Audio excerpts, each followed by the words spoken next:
तरीके से, चाहे रेलवे हो, चाहे जनता हो, चाहे गरीब हो, चाहे किसान हो, चाहे युवा हो, जिन जातियों की अभी बात हो रही थी, चाहे महिलाएं हो, उनके विकास की ये बजट नींव रखता हुआ नजर आ रहा है। ये इंटरिम बजट था, फिर भी इसमें एक बड़ा रोड मैप है और जब फुल बजट हम देखेंगे जुलाई के महीने में आता हुआ, तो वहां पर हमें बहुत सारे एक्शनेबल पॉइंट दिखाई देंगे, उन पर भी बात हो सकती है। और इस वक्त बस ये इंटरव्यू अगले 10 सेकंड में आपकी स्क्रीन पर आएगा, जहां पर न्यूज 18 नेटवर्क के editor in chief Rahul Joshi रूबरू होंगे देश की वित्त मंत्री निर्मला सीतारमण से, जिन्होंने कल संसद में देश का अंतरिम बजट पेश किया है। ऐसा बजट जब पूरा देश टकटकी लगा के बैठा था कि ठीक चुनाव के पहले सरकार क्या बजट लेकर आएगी, लेकिन एक बैलेंस्ड बजट, एक ग्रोथ का बजट, एक विजन का बजट उन्होंने देश के सामने रखा है और कहा है कि 2047 का जो लक्ष्य है विकसित भारत का, वो बजट उस दिशा की ओर सूचित।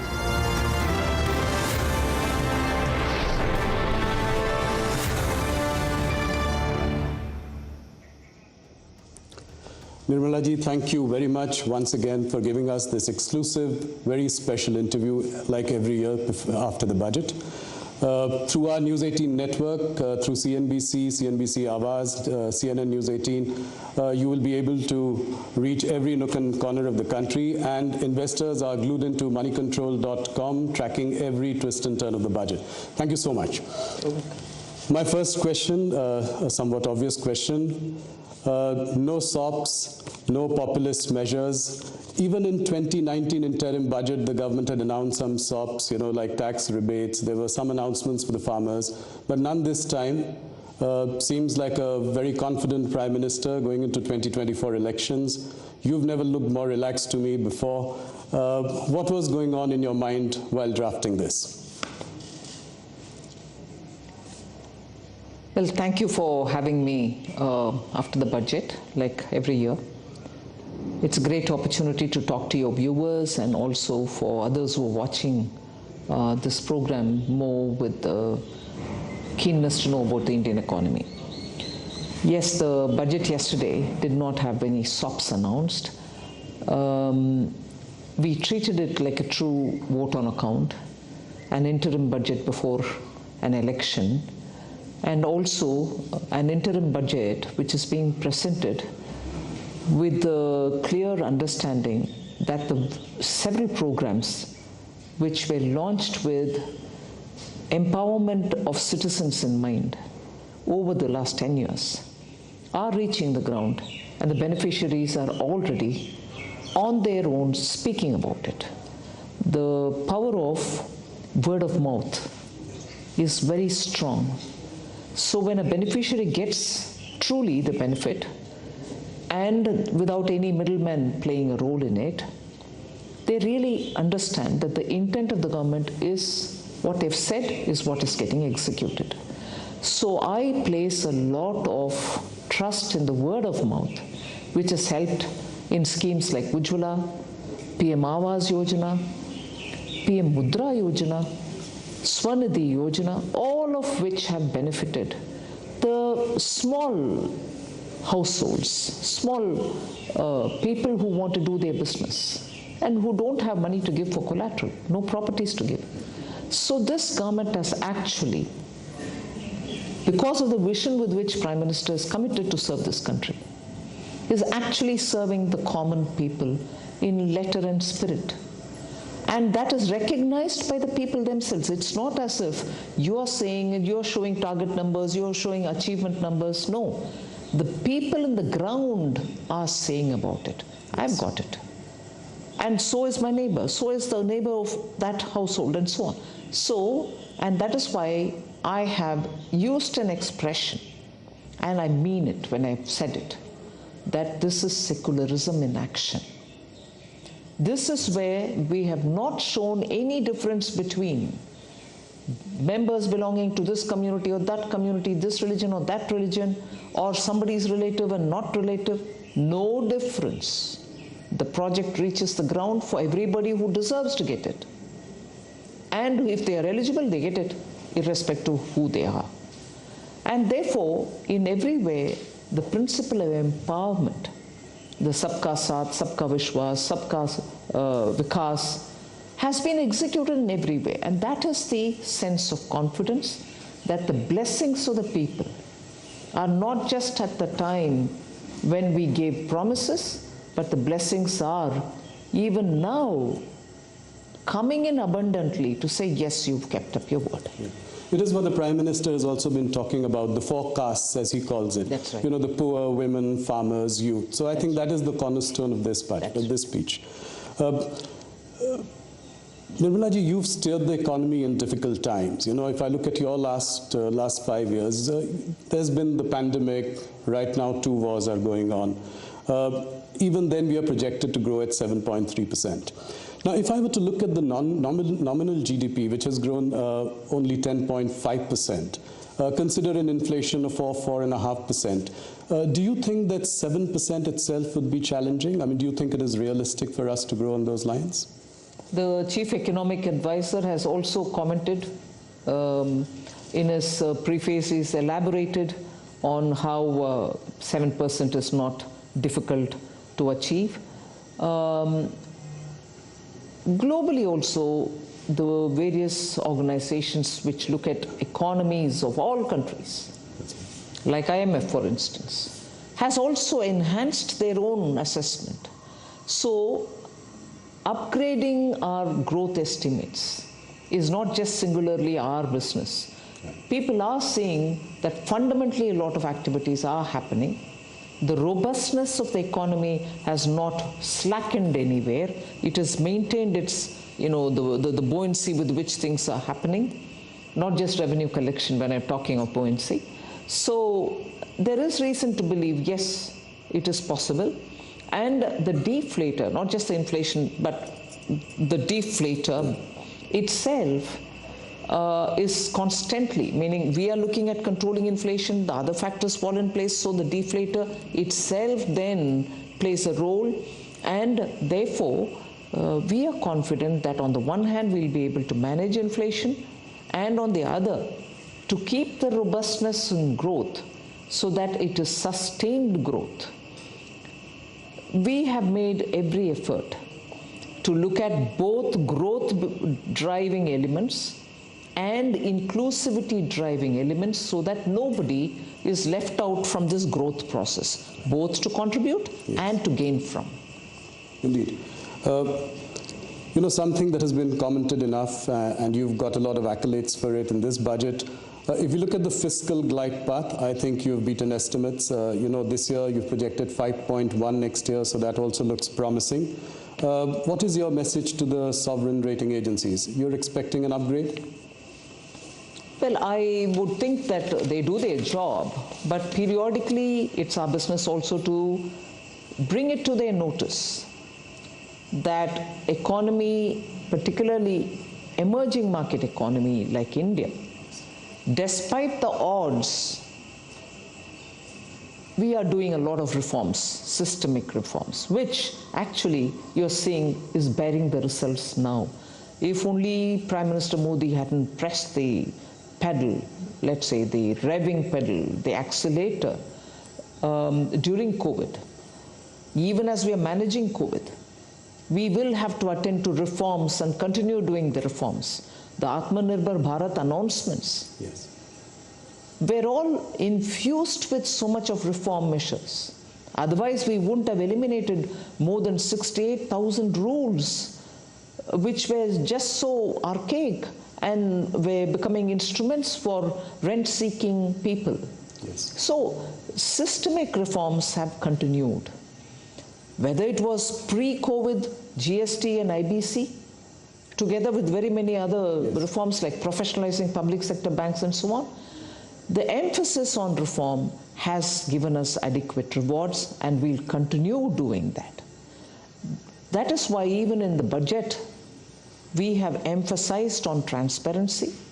We have emphasized on getting everything on board the budget process itself, rather than keeping it outside of the budget or underneath the carpet.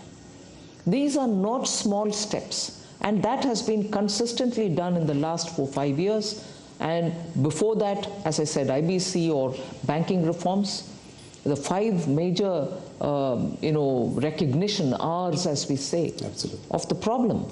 So to list it, there are so many, some small, some very big.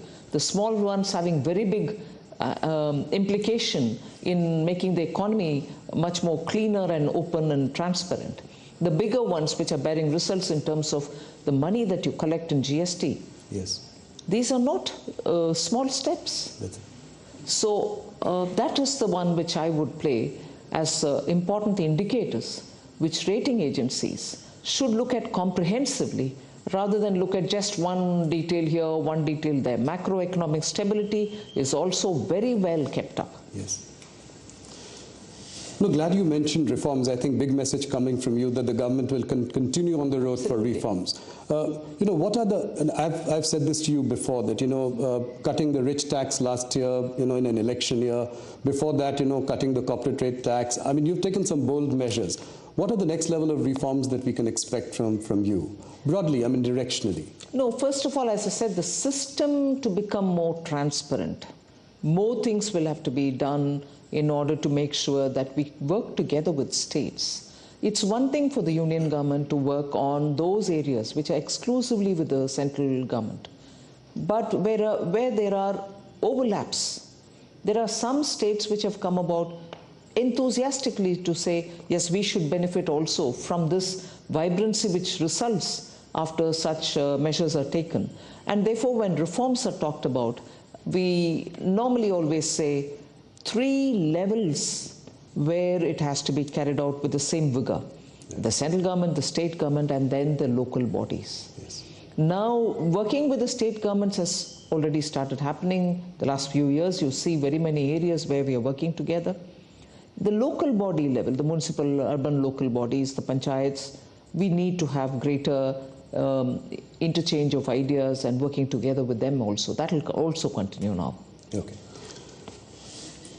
Finance Minister, if I were to ask you this one question, with the exception of Air India, no strategic privatization has taken place, any significant. Whether it is IDBI, Concor, SCI, banks. Why has your government sort of repeatedly kind of underperformed on this disinvestment aspect? I mean, is the thinking changing within the government? Are you looking at sort of strategic sales and not maybe offer to sell completely? Is there some shift in the thinking? I would want you to, first of all, put that question into the frame that I have laid in the matter of public sector enterprises policy. Right. If a policy framework has been announced, and in that we've said that there are only core strategic sectors which government recognizes, where the government will be having a minimal presence. Right. And even in those sectors, private sector will be allowed to, or it will be completely open for them to participate in total. In the sense, there will not be any one sector, inclusive of the core strategic sector, which will be exclusively reserved for public sector, whereby consolidation will have to happen to make them big enough for a big country like India. Yes. Efficiencies will have to be brought in. Their values will have to be increased. So this question of yours will have to fit into that frame. I will not reverse any of the cabinet approved decisions. Okay. But at the same time, you should probably also have noticed that for each of them, we are working to make sure that we are not allowing them to remain there till they are getting disinvested. Equally, we are working to make sure that their valuations are kept up. They are improved upon. That if you look at the public sector listed companies and their valuation in the market today, you see the kind of vibrancy which has been brought into them. Their share values have gone up. The dividends are even much better than earlier. Absolutely. So, disinvestment is one thing, but bring in value to them and make sure that the markets look at them absolutely favorably. No, in fact, the public sector companies have done really well, and public markets are also where they are. Would you consider sort of diluting your stake maybe to 49% in some of the companies? Thereby, they are not government-owned, but at the same time, you have best of both the worlds. And the valuations could go up even further. No, certainly. That is not something which has been denied earlier, meaning as a matter of policy. But in many ways, we are already, you will see periodically, the DIPAM department which takes care of the disinvestment has slowly in trickles released a lot of government's shares into the market so that private ownerships can come in and they can take hold of those shares. So that is happening already, and we'd certainly like to make sure that greater participation, public ownership of in companies like, let's say, SBI or ONGC, I mean, this could be another possibility. Absolutely. Thank you. One of the big ideas this budget, which struck to everyone as a big idea, has been the announcement of a corpus of 1 lakh crore, to provide interest-free or low-interest sort of loans for research and innovation. Can you elaborate a little bit on this? How will this work? Will there be a separate sort of entity managing this? How will it go forward? Yes, certainly. I first of all would bring in a bit of a context to this. It's not as if we are doing it now for the first time. Earlier too, there were several funds within different departments like the science and technology. They had a CSIR, its own. Funds were all over the place. You had them doing supportive activities for innovation, each from their own side. 2 years ago, I remember announcing the National Research Foundation, which brought together all these thinly spread resources to one pool, and from there each of the department would claim whatever they would want to fund in terms of innovation supportive activities. But what we've now done is, they may remain so, but the government would now bring in a kind of a institution or a vehicle which can take this 1 lakh crore, which will be given to them next few years in total, as an interest-free corpus amount. Using that, they can then identify innovation-related exercises which are happening in private sector and fund them. I may give this interest-free 50-year loan to the corpus, but the managers of that fund will then decide to whom at what cost should they give it. The cost may vary depending on the risk factors and the judgment of the professionals who will manage it. But it's certainly a fund from where private innovation will be supported. Got it. I'm sure you'll be asked this question in future, but the allocation for capex at 11.1 lakh crore, does it seem like a lofty goal, considering that you could not even do 10 lakh crore in this year? No, but not really. I mean, we've done only 2 lakh, 3 lakh. That's not the case. Yeah. We're closer to 10. It's also because absorption has its own limits, whether it's the states or the departments within Government of India. When the capital expenditure is undertaken through the outlays given to them, it is only that much within 12 months that they can do and not beyond. So sometimes reaching the target, however ambitious it is to the last mile difficult within 12 months. Had we given them a few more months, they will probably even complete that. But the condition for these capital expenditure, which I have announced since last 3 years, is that that amount should be utilized within the year. So many of the state governments which take the money, which are very good in implementing, in fact, I find states very enthusiastic in wanting to avail of this facility. The difficulty comes that if you restrict them to using it within 12 months, and which is what we aim at, we want them to use it within 12 months. So I'm not saying restrict in that sense, but within 12 months when you are expected to spend that money, there are times when completely utilizing it becomes difficult. They partly use it. That is why 10 lakhs you might reach 9.2 and not touch 10, but achieving 9.2 within a matter of 12 is, I think, good enough. So to increase it to 11, I'm very hopeful it'll definitely get used. And the amounts which are being given to the states are also having high utilization. Nirmala ji, if I'm right, we get a sense that there is an indication of tapering of government spending. I know we've discussed this in our last interview as well. You expect private sector also now to do some heavy lifting. So we are seeing some of the sectors looking up now. There are investments in steel, aviation, power, machinery. But are you happy with the level of private sector participation? You said that they are like Hanuman, and Hanuman has no idea of his own power. When do you think that this Hanuman will lift the economy mountain?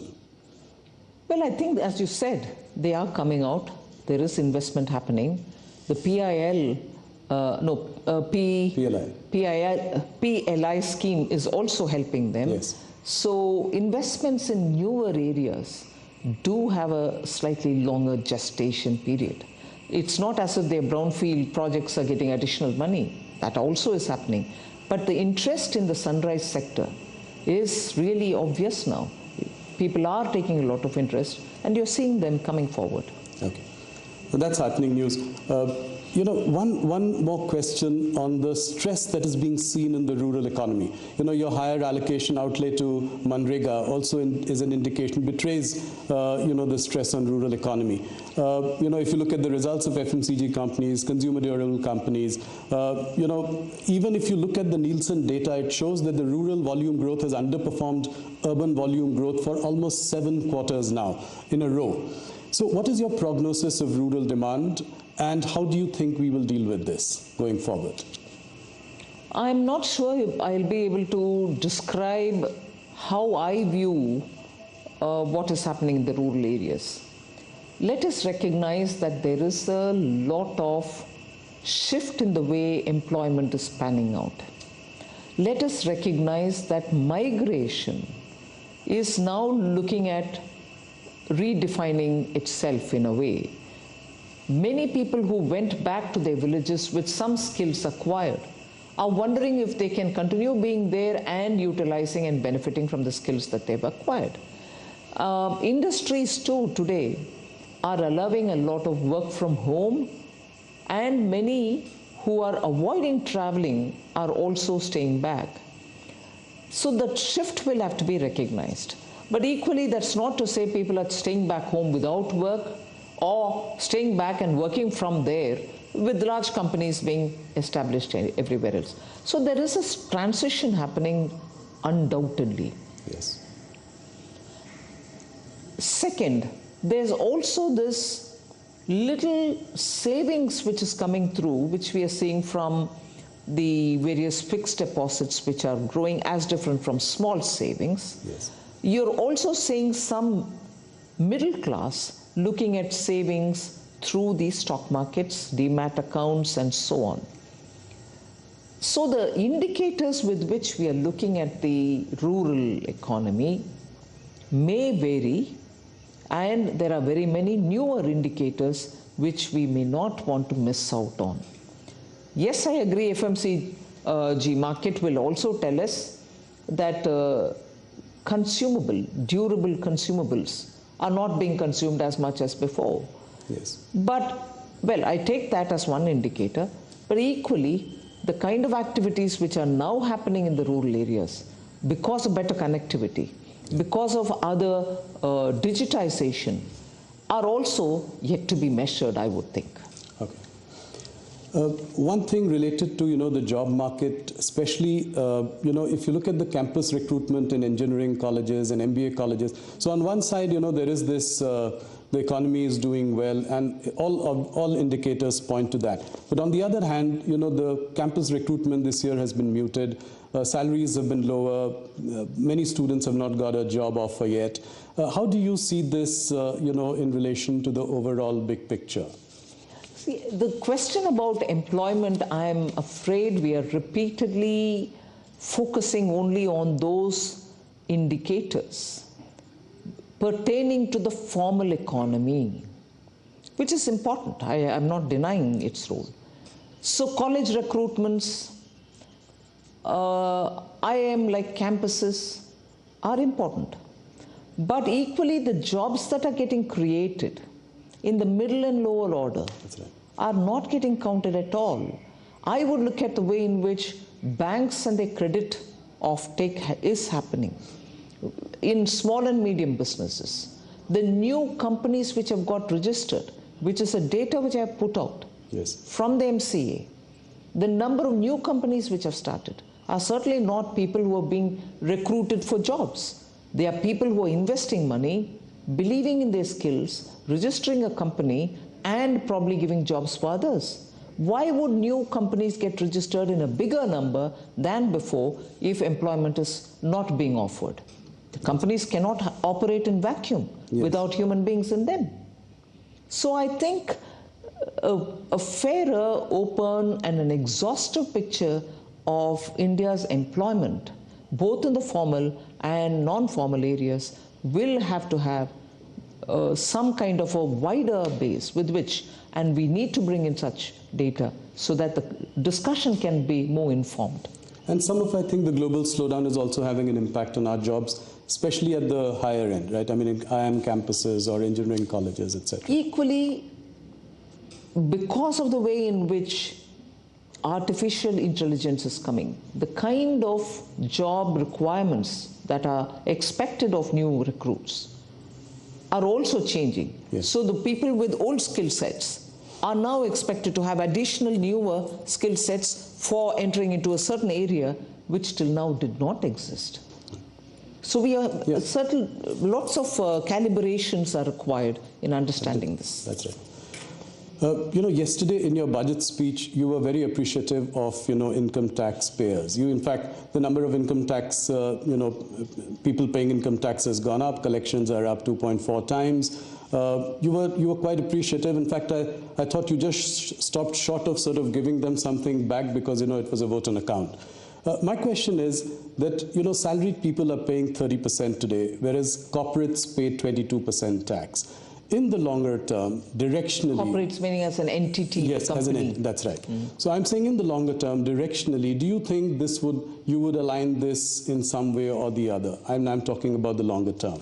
Well, the direct taxation reforms are a steady job in the pipeline, and some results come out and more work is happening. So direct taxation is something on which one ease of the taxpayers' facilitation which has to be improved, and also one of the things happened yesterday, one of the serving the customer better business in the taxation regime happened yesterday, but more work can always be done. Yes, so salaried can be more hopeful in the coming days in your July budget. I'm not saying anything now. No, I know that. I mean directionally over the long term. You managed inflation very well in the past few years. What about food inflation? That's really pinching the common man. Pulses are up 20%, vegetables 27%. Any plan to sort of rein in food inflation? See, food inflation cannot be spoken as one basket or one item. It has so many different components. If pulses are becoming more expensive, we are import dependent to meet adequacy in meeting the demand. In the sense we are not self-sufficient. We need to import to meet our demand, and when you depend on imports, the prices are determined by the supplier, not by us. So when it is pulse or dal, where the prices have to be controlled, so much has to be done well in advance. If you know your crop is only X and not what you need, then you pre-plan imports. You have to touch on very many countries to get the imports and so on. And in that, of course, the role of the traders is very important. Yes. That is one thing. Second is you're looking at other seasonal vegetables, which can equally be affected by drought or by excess rain. That's true. No import substitution or no import in the last minute can help us. If suddenly one particular crop, say of potatoes or onions or tomatoes, are lost, the last minute procurement from somewhere else is also fraught with difficulties. That's good. So the treatment for controlling price for pulses and the perishable crops and, let's say, rice which can be stored are all very different. And that is why there is a committee in Government of India which looks into this and makes sure that periodically you're able to get in time those based on estimates. It's a ongoing job. It's not with a deadline. It has to keep happening. Yes. And I think largely the committee has been successful. Otherwise, we couldn't have been closer to the policy range. That's right. You know, I had interviewed the Prime Minister in 2016, as early as that, and he spoke about the white paper. He said that we should come out with the white paper because we inherited an economy which was in the fragile five. And you know and that was early, you know, just 2 years into the government. And what we had to really do to drag it out of, the levels it had reached. You spoke similarly yesterday about a white paper, and you said it was a Herculean task to bring the economy back from the brink. What is the idea behind the white paper? Why now? And will it be another stick to beat the opposition with? See, you're right in pointing out that the Honorable Prime Minister has spoken about it even in 2016 in your interview. Then it was so many different sections of our society themselves suggested to us that you better bring a paper out, white paper out, to say why Indian economy has reached the fragile five, to say why our banks had become such a black hole. Nothing could be restored of the banks. Banks were all in deep trouble. Look at the number of NPAs and the value of the NPAs, meaning what was the original value and to what extent they had reached almost close to valueless positions. Yes. So whether it was your banks, whether it was the overall economy, whether it was defense procurement, whether it was a vital sector of telecom, why? Even minerals.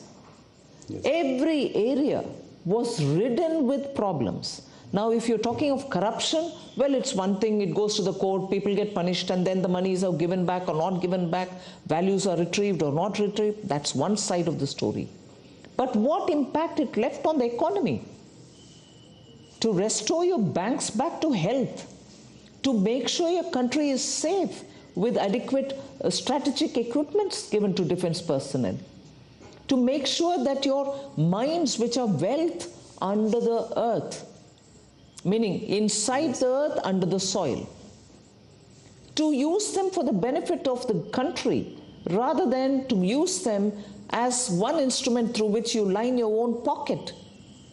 What implications it had on the economy? Banks not being healthy, mines being given to brothers and sisters who did not want to extract the mineral for the benefit of the country. Spectrum allocations, if it had happened in time, I didn't have to spend so much to restore BSNL, to have 2G or 4G in time. And what implication does it have on the country when 4G is not available in time, whereas the whole world is talking about 5G? Yes. So the kind of impact that it had, the mismanagement, it is not just talking about, policy paralysis for a fragile five. It's talking about every one of these steps, which one morally, which number one, morally was immoral, in the sense was not right, and equally the kind of positive effect, if it had happened very well in a transparent fashion, it would have had on the economy. We lost 10 glorious years. And to restore it to that position back, and then to pull it up, to now get closer to the world's third largest economy, is a Herculean task, which I'm grateful this country had a Prime Minister like Modi ji, who single-mindedly said, I will restore this economy back, it's my service to the nation. Yes. Otherwise it wouldn't have happened. So why the white paper now? Yes. We've had 10 years. And prior to that, there was a 10 years where you saw all this happening. Policy paralysis, corruption, nation losing its endowments, and so on. 10 years under Prime Minister Modi. What kind of course corrections had to happen? Yes. What kind of restoring confidence had to happen? What kind of pulling back from rut that had to happen?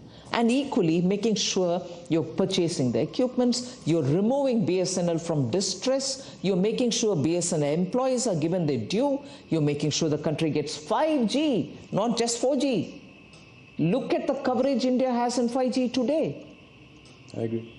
All this and to make sure that the investor confidence is not just intact, but is growing, that within a matter of 8 years, I would say, we've reached $596 billion as our foreign exchange reserve. Just compare that with the last 10 years. At least for the sake of the elected honorable representatives who are sitting in the parliament, they should know what was it then, what effort it took to restore it here, and what we should not therefore ever imagine or dream of doing in personal interest, forgetting the nation. Why now? Parliament should know. 2, at that time, had Prime Minister Modi not taken the call that in the interest of our nation, I would not bring it out. He didn't bring the paper then, white paper then, because you put the nation first. You say, if I do it now, I can be happy, but the confidence in our country would have been lost. Investors wouldn't have come. Our own people would have lost faith in the systems. They would say, oh my God, this government will come, eat away and go. That next government can come, it'll do its own, but we're all languishing. The faith in institutions, in government, in leaders, in politics would have been lost in the minds of people. And I'm so grateful that the Prime Minister didn't do it then. He restored it all, put India on such a wonderful track towards becoming third largest economy, and then so that all of us know what it took and what we shouldn't do in the future, this paper. So when do you table it? Well, sooner, I suppose. A passionate reply from you, I must say. Nirmala ji, when it comes to the markets, Nirmala Sitharaman can do no wrong. Last 2-3 years, markets have been on a roll. My question is, can you assure the markets and its participants that there will be stability in the capital gains tax regime? And I ask this question because last year you had tweaked, the debt market, the debt mutual funds in your budget speech. So, is there stability around the corner in the foreseeable future? Policy stability is one thing which Prime Minister really lays a lot of emphasis on. Yes. He doesn't like periodic tweaking. He would tell you it's only 2 years, it's only 3 years, let it play out, let it settle down and so on. So he's never in favor of quick twists and turns. Right. And this is not me saying, people who have observed him for his tenure as Chief Minister will know that the biggest strength under Prime Minister Modi is stability in policy. So that's a singular line reply that I can give for it. Right. No surprises. I mean, long-term stability in policy. Another question, current question. RBI has imposed restrictions on the operations of Paytm Payments Bank. I don't, want to go into the details, but just a question is, what is your message to the fintech industry? Is there more than meets the eye in this case, or are we going to be cautious when it comes to the fintech sector? No, I wouldn't want to comment on any one particular company, okay. But fintech is an area in which all of us are very enthusiastic. India has contributed a lot in this sector. India's contribution in this sector has been globally recognized. Today, if people are looking at solutions, fintech solutions, they are looking to India. Our youth have contributed a lot and built capacities for themselves. This is an area which we'd certainly like to work with and encourage. I'm not commenting on any one company. That's heartening to know for the fintech industry. Thanks for the message. You have been tightening things around. Would you think that the RBI should loosen now? Well, RBI does take its own call, but I will appreciate the RBI for working together with the stakeholders. And they take a call, I'm sure they take a call that keeping growth in mind. They've been steady, I suppose. They'll continue to be steady is my expectation and hope. A few quick political questions. I'm aware of the time. Thank you for answering all our business and economic questions at great length. We are seeing a different side of Nirmala Sitharaman. In the last few weeks, you've also been seen as an aggressive politician. You have turned the heat on your rivals in Tamil Nadu. You said that Stalin's DMK is an anti-Hindu party and that they were forbidding the live telecast of the Ram Mandir Pran Pratishthan ceremony. What do you have to say to that? 100%. I have not said a loose word.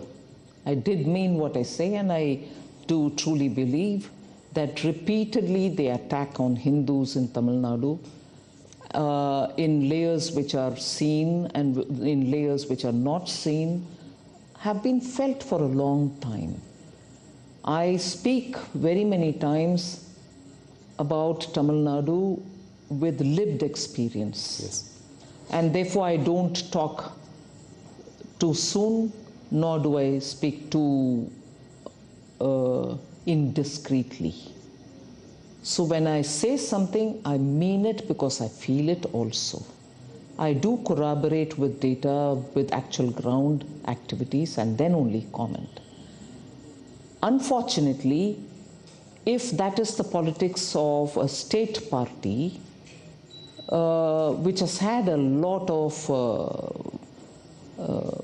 ideological support extended to separatist politicians of years gone by. Yes.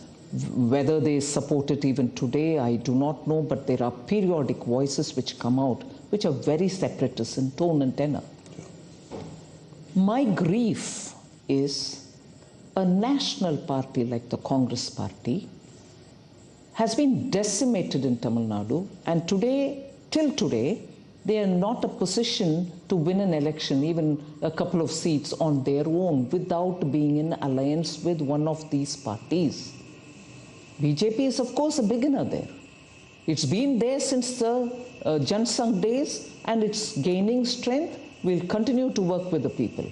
But the grief that I want to express is a national party like Congress party also joins that anti-Hindu voice, does not condemn the anti-Hindu voice of the party DMK, and even worse, goes in support of such voices which come from DMK. And today, not just in Tamil Nadu, a Congress party member in the Lok Sabha today, meaning he's a sitting Lok Sabha member, and a brother of a deputy chief minister in Karnataka, also speaks in separatist voice.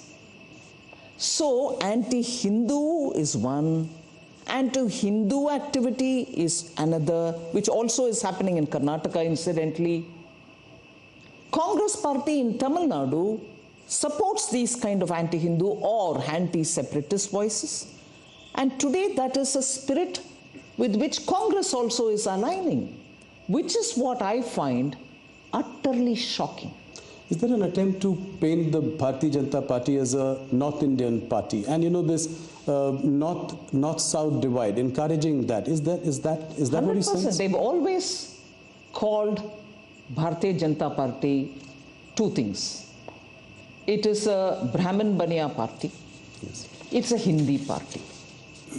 Today, the kind of support BJP receives in South India disproves all this.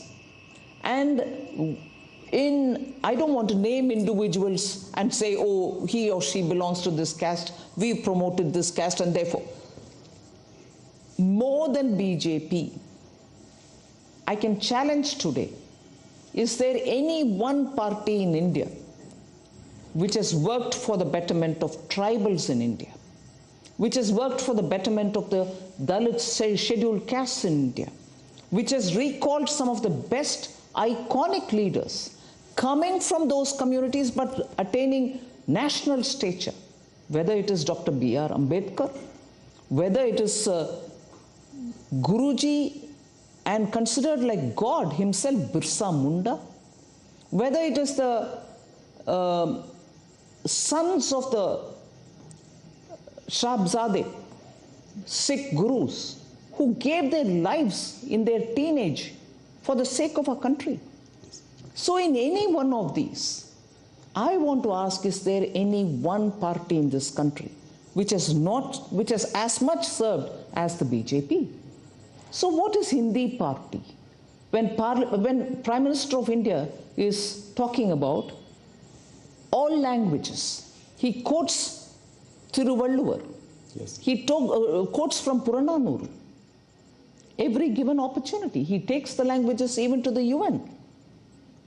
So, Tamil Nadu's politics, speaking of these kind of things, has happily kept the Hindi-speaking parts of the country, even if they are in alliance with them, away from the separatist rhetoric. So you think, oh, we are in alliance with that party, they cannot do any wrong. Yes. But they've been speaking all these separatists earlier. They're speaking anti-Hindu earlier, only because of the language gap.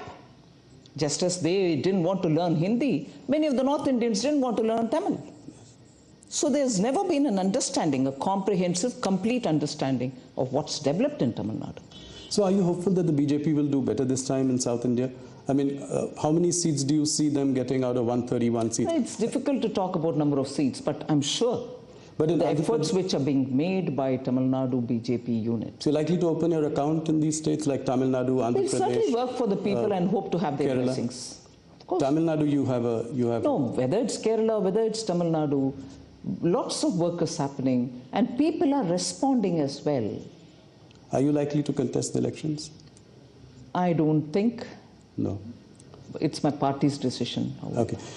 One last question on 2024. What is your assessment? How many seats do you think that the BJP is likely? I'm not sure I'll again speculate on the number of seats. Better than last time? Much better than last time? I think people will see the truth and commitment and dedication with which the Honorable Prime Minister has been working.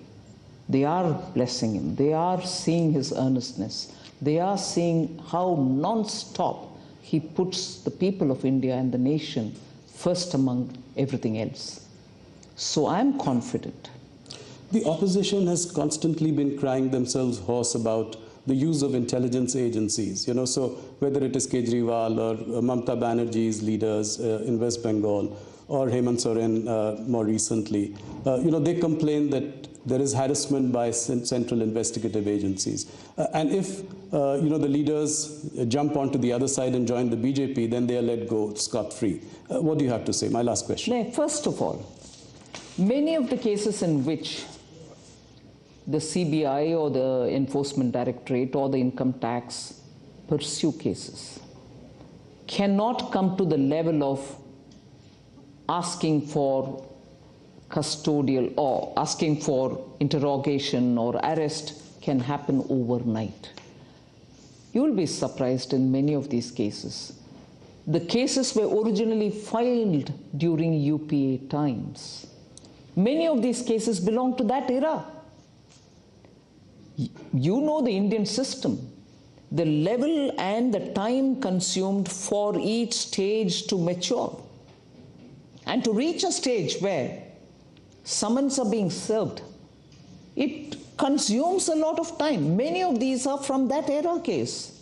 So it's not as if we've done it. One, second, a survey or a search happens.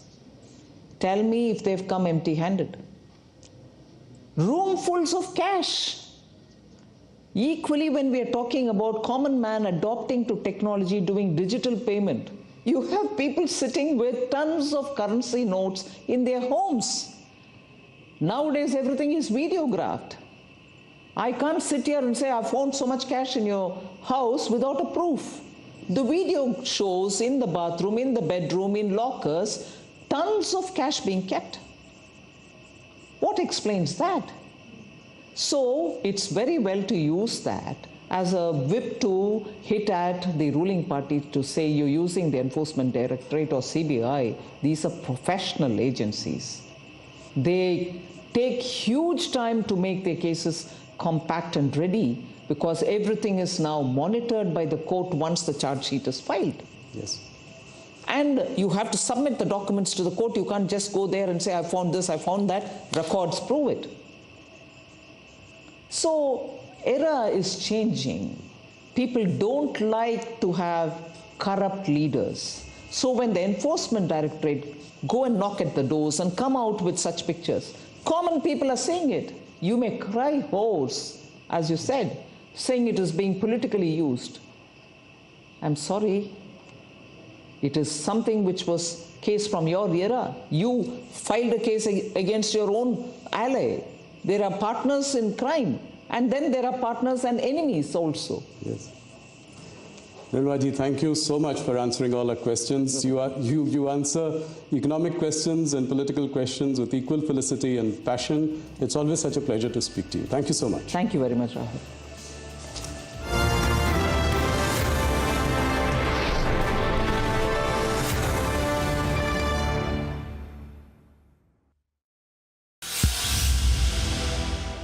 Through rooftop solarization, 1 crore households will be enabled to obtain up to 300 units free electricity every month. This scheme follows the resolve of Honorable Prime Minister on the historic day of consecration of Sri Ram Mandir in Ayodhya.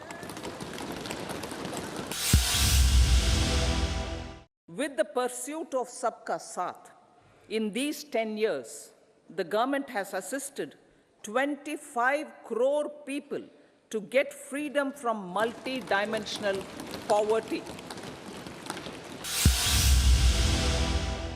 Besides delivering on high growth in terms of gross domestic product, the government is equally focused on a more comprehensive GDP, that is, governance, development, and performance. Our government will launch a scheme to help deserving sections of the middle class, and I quote from Honorable Prime Minister's words, living in rented houses or slums or chawls and unauthorized colonies, unquote, to buy or build their own houses. Implementation of PM Awaaz Yojana Grameen continued, and we are close to achieving the target of 3 crore houses. 2 crore more houses will be taken up in the next 5 years to meet the requirement arising from increase in the number of families. Budget से जो expectations थी वो बहुत ज़्यादा थी and budget की delivery काफ़ी हद तक एक्सपेक्टेशंस के ऊपर हुई है। इस बजट में सभी लोगों के लिए कुछ ना कुछ है, तो उस वजह से जो इस वक्त करेक्शन दिख रहा है मार्केट में, शायद वो ग्लोबल फैक्टर से ज़्यादा हो और वोट ऑन अकाउंट या बजट से कम हो, ये सोचना जरूरी है। बाजार में जो एक्साइटमेंट चल रहा है ऑलरेडी, वो आज के इससे रुकने वाला नहीं है। मतलब जो बजट में कुछ ऐसा कोई भी डिस्टर्बिंग चीज़ नहीं है जिसके कारण से कल जो हो रहा था वो आज नहीं होगा। सो मेरे ख्याल से जो रिटेल का जो एक्सपांशन है वो एक बहुत बड़ा फोर्स है। I think that is much bigger than the budget itself कि आप 4 मिलियन कस्टमर हर महीने आ रहे हैं, तो वो जो एक्सपांशन है उसके कारण से जो बाज़ार में जो 2 गुना 3 गुना 4 गुना जो शेयर्स हो रहे हैं, I think that is the excitement and that show continues. बाकी जो थोड़ा इंटरेस्ट रेट कम होगा तो जो बैंकिंग सेक्टर होगा थोड़ा स्ट्रेस में था, आई थिंक वहाँ पर थोड़ा रिलीफ पक्का मिलेगा। ये इलेक्शन ईयर था और इलेक्शन ईयर में भी अगर सरकार पॉपुलिस्ट नहीं है और उन्होंने अगले साल का भी फिस्कल डेफिसिट का टारगेट दे दिया और जो 2026 का जो टारगेट है वो भी रीअफर्म कर दिया एट 4.5%। मेरे हिसाब से बाजार के लिए बहुत बड़ा पॉजिटिव न्यूज़ है दैट और ये ऑल्सो उनका कॉन्फिडेंस बता रहा है पॉलिटिकल साइड में भी दैट इवन इलेक्शन ईयर में उनको पॉपुलिस्ट होने की ज़रूरत नहीं है।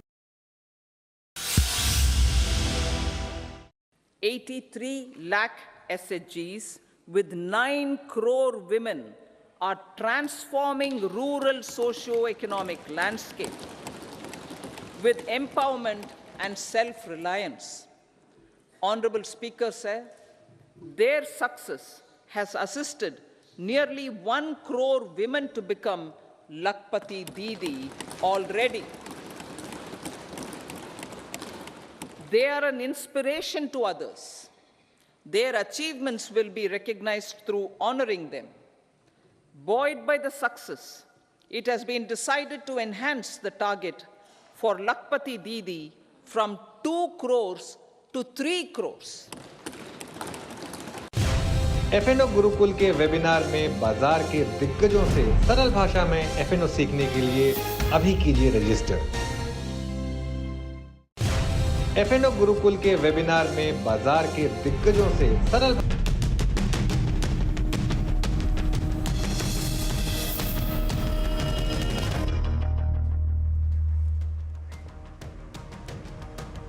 नमस्कार, स्वागत है आपका आवाज समाचार में। मैं हूं आपके साथ दीपाली नंदा। बुलेटिन की शुरुआत करेंगे हेडलाइंस के साथ। रिकॉर्ड ऊंचाई छूने के बाद ऊपरी स्तर से फिसला निफ्टी। बैंक निफ्टी दिन की ऊंचाई से 900 पॉइंट से ज्यादा फिसला। इंट्राडे में mid cap, small cap, Nifty PSU bank index ने रिकॉर्ड स्तर छुआ।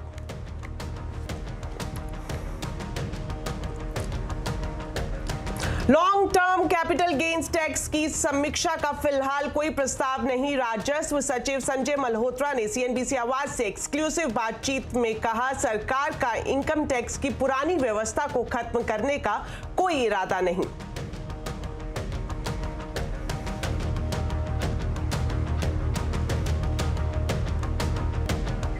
प्रधानमंत्री मोदी के शासन में पॉलिसी में पूरी स्थिरता। नेटवर्क 18 के group editor in chief Rahul Joshi के साथ एक्सक्लूसिव बातचीत। फिस्कल डेफिसिट पर सख्ती का अनुशासन, रेटिंग एजेंसियों को भी दिया संदेश।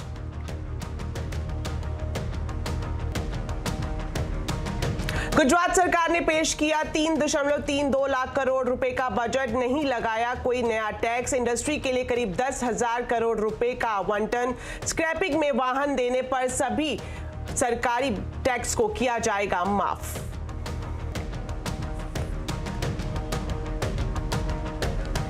जेएमएम नेता चंपई सोरेन बने झारखंड के सीएम। आरजेडी नेता सत्यानंद भोक्ता और कांग्रेस के आलमगीर आलम भी बने मंत्री। इधर सोरेन को नहीं मिली सुप्रीम कोर्ट से राहत। अब 5 दिन रहेंगे ईडी की डिमांड में।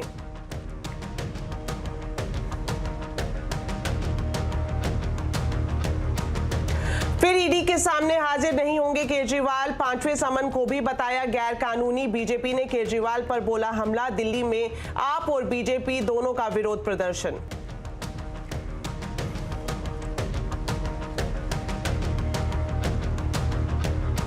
ज्ञानवापी में व्यास ठिकाने में 30 साल बाद जले दीप। इलाहाबाद हाईकोर्ट ने भी पूजा पर रोक लगाने से किया इनकार। 6 फरवरी को अगली सुनवाई। हाई अलर्ट पर प्रशासन।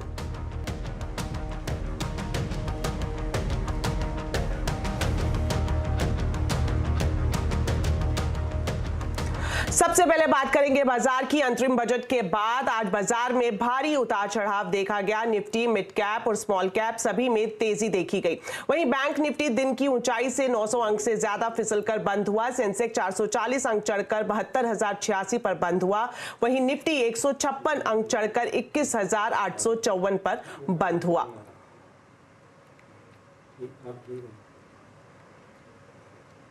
चलिए पूरा हाल मार्केट का समझते हैं अब सुमित से। तो सुमित बताएं आज क्या कुछ मार्केट की हाइलाइट्स रही।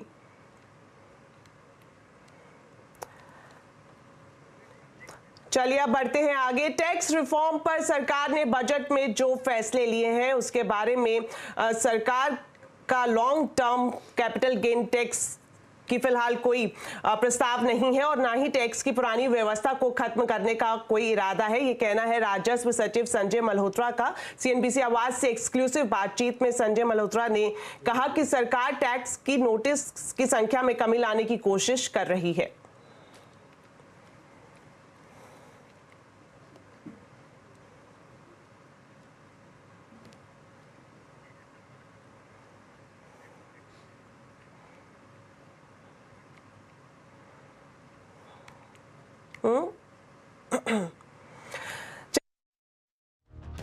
नेटवर्क 18 के ग्रुप एडिटर राहुल जोशी के साथ वित्त मंत्री की एक्सक्लूसिव बातचीत। Yesterday in your budget speech, you were very appreciative of, income tax payers. In fact, the number of income tax, people paying income tax has gone up. Collections are up 2.4 times. You were quite appreciative. In fact, I thought you just stopped short of sort of giving them something back because, you know, it was a vote on account. My question is that, you know, salaried people are paying 30% today, whereas corporates pay 22% tax. In the longer term, directionally... Corporates meaning as an entity, yes, company. That's right. So I'm saying in the longer term, directionally, do you think you would align this in some way or the other? I'm talking about the longer term. Well, the direct taxation reforms are a steady job in the pipeline, and some results come out and more work is happening. So direct taxation is something on which one ease of the taxpayers' facilitation which has to be improved, and also one of the things happened yesterday, one of the serving the customer better business in the taxation regime happened yesterday, but more work can always be done. Yes, so salaried can be more hopeful in the coming days in your July budget. I'm not saying anything now. No, I know that. I mean directionally over the long term. सरकार का long term capital gains tax की समीक्षा का फिलहाल कोई प्रस्ताव नहीं है और ना ही टैक्स की पुरानी व्यवस्था को खत्म करने का कोई इरादा है। ये कहना है राजस्व सचिव संजय मल्होत्रा का। CNBC आवाज से एक्सक्लूसिव बातचीत में संजय मल्होत्रा ने कहा कि सरकार टैक्स नोटिस की संख्या में कमी लाने की कोशिश कर रही है।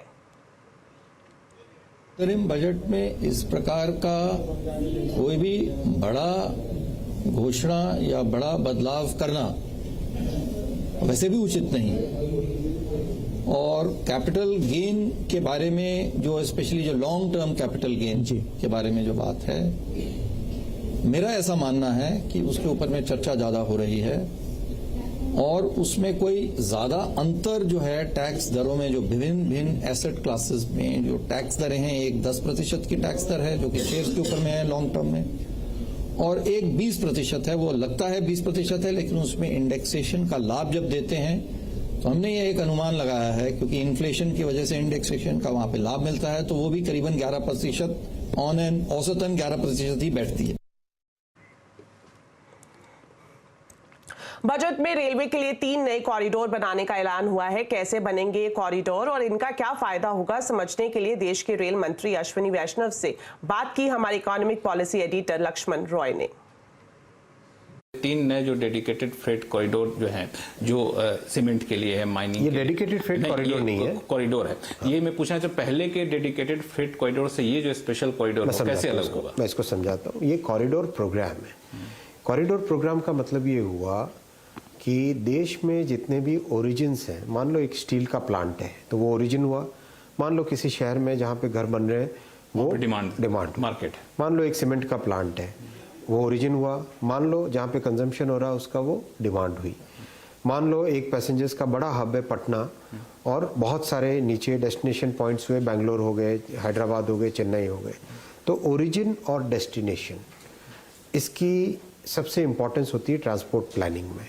तो सारे देश भर के नेटवर्क में सारे ओरिजिन्स को रखा गया, सारे डेस्टिनेशंस को रखा गया, इन सबको पीएम गतिशक्ति पोर्टल पे मैप किया गया, मैप करके एग्जिस्टिंग नेटवर्क की कैपेसिटी उस पर डाली गई, नई कैपेसिटी कितनी चाहिए, एग्जिस्टिंग कैपेसिटी कितनी है, आने वाले कई वर्षों तक के हिसाब से एनालिसिस करके, वैसा करके जहाँ जहाँ ज़रूरत है, मान लो कहीं पे नई लाइन की ज़रूरत है, मान लो कहीं पे डबलिंग की ज़रूरत है, मान लो कहीं पे ट्रिपलिंग करने की ज़रूरत है, वो सारी मैपिंग हो गई, वो सारी की सारी 2 साल में एक्सरसाइज की गई है। 18 से अधिक मंत्रालय के साथ विचार विमर्श किया गया है, सारी इंडस्ट्री एसोसिएशंस के साथ विचार विमर्श किया गया है, राज्य सरकारों के साथ स्टेक होल्डर्स के साथ डिस्कशन हुआ है। ऐसा करके बड़े कंसल्टेशंस के बाद में ये तीनों कॉरिडोर प्रोग्राम्स आए हैं। इन तीनों कॉरिडोर प्रोग्राम में करीब 40,000 किलोमीटर नए ट्रैक बनेंगे। नए ट्रैक बनेंगे, हाँ। डबलिंग छोड़ के। डबलिंग मतलब नया ट्रैक बना ना, हाँ ठीक है, समझिए। एक ट्रैक के साथ दूसरा ट्रैक बना तो नया बना, हाँ, तो उसको मिला के 40, हाँ, टोटल नए ट्रैक बनेंगे, 40,000 किलोमीटर नए ट्रैक बनेंगे। मतलब जर्मनी का जितना नेटवर्क है उतना इसमें भारत में अपना। कब तक कुछ आप लोगों ने? ये 8 वर्षों का प्रोग्राम है, 6 से 8 साल का प्रोग्राम है। काफी प्रोग्रेस हुई है, काफी सारी प्री एक्सरसाइज जो कहते हैं वो हुई है। लागत कितनी आएगी इसमें? करीब 11 लाख करोड़ का इन्वेस्टमेंट है। केंद्रीय मंत्री मंत्री पीयूष गोयल और अश्विनी वैष्णव के साथ economic policy editor Laxman Roy की ये बेबाक बातचीत देखिए बिग बजट एक्सक्लूसिव शाम 5:57 पर।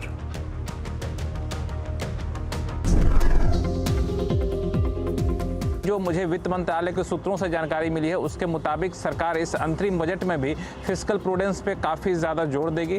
फिस्कल डेफिसिट में बहुत ज़्यादा छूट देने के मूड में सरकार नहीं है, फिर नरमी बरतने के मूड में सरकार नहीं है। We continue on the path of fiscal consolidation as announced in my budget speech of 2021-22. चालू कारोबारी साल का फिस्कल डेफिसिट का टारगेट है जो 5.9%, उस पर तो सरकार मुझे लगता है बरकरार रहेगी। हो सकता है कि 5.9% से भी कम का आंकड़ा दिखाए चालू कारोबारी साल के लिए। अगले कारोबारी साल के लिए जितना इस साल है उतना तो रखेगी, उसमें और कटौती करे तो आश्चर्य नहीं होना चाहिए। The fiscal deficit in 2024-25 is estimated to be 5.1% of GDP, adhering to that path. वो जातियां हैं जिसका जिक्र कई बार प्रधानमंत्री कर चुके हैं। जी हां, महिला, गरीब, किसान और युवा, इन 4 जातियां फिर कहीं 4 वर्गों के लिए सरकार खास ऐलान कर सकती है। As our Prime Minister firmly believes, we need to focus on 4 major castes. They are Garib, Mahilayeं, Yuva and Annadata. Budget में विनिवेश यानी डाइवेस्टमेंट को लेकर सरकार बहुत ज़्यादा ठंडा रुख अपना सकती है, या फिर कहें कि डाइवेस्टमेंट का बहुत जिक्र ना मिले तो आपको आश्चर्य नहीं होना चाहिए। फिस्कल पोजीशन के लिए इतना पैसा हमें लाना ही लाना है वो हमने उस अप्रोच को छोड़ दिया। बैलेंस के लिए इतना पैसा हमें चाहिए, वो बात चाहिए, जो भी प्राइस हो बेच दो, वो हम अभी नहीं कर।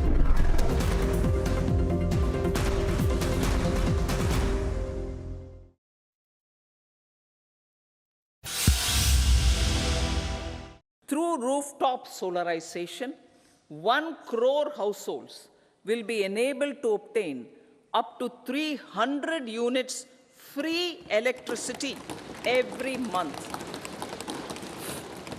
This scheme follows the resolve of Honorable Prime Minister on the historic day of consecration of Sri Ram Mandir in Ayodhya.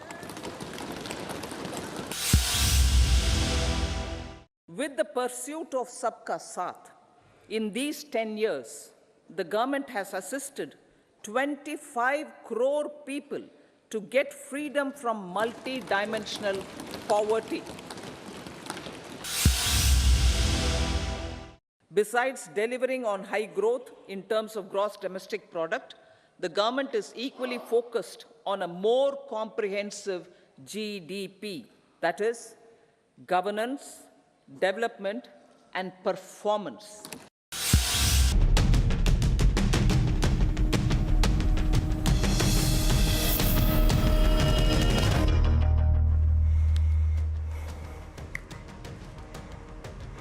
Break के बाद आपका स्वागत है और अब बढ़ते हैं आगे। आखिरकार झारखंड में नई सरकार और नए मुख्यमंत्री की ताजपोशी हो गई। झारखंड मुक्ति मोर्चा के नेता चंपई सोरेन ने मुख्यमंत्री पद की शपथ ले ली है। राज्यपाल सीपी राधाकृष्णन ने चंपई को शपथ दिलाई। चंपई के साथ कांग्रेस से आलमगीर आलम और आरजेडी के सत्यानंद भोक्ता भी मंत्री बने हैं। हालांकि राज्यपाल ने चंपई को 10 दिन में बहुमत साबित करने के लिए कहा है। आपको बता दें कि बुधवार को चंपई सोरेन ने सरकार बनाने के लिए बहुमत का दावा किया था।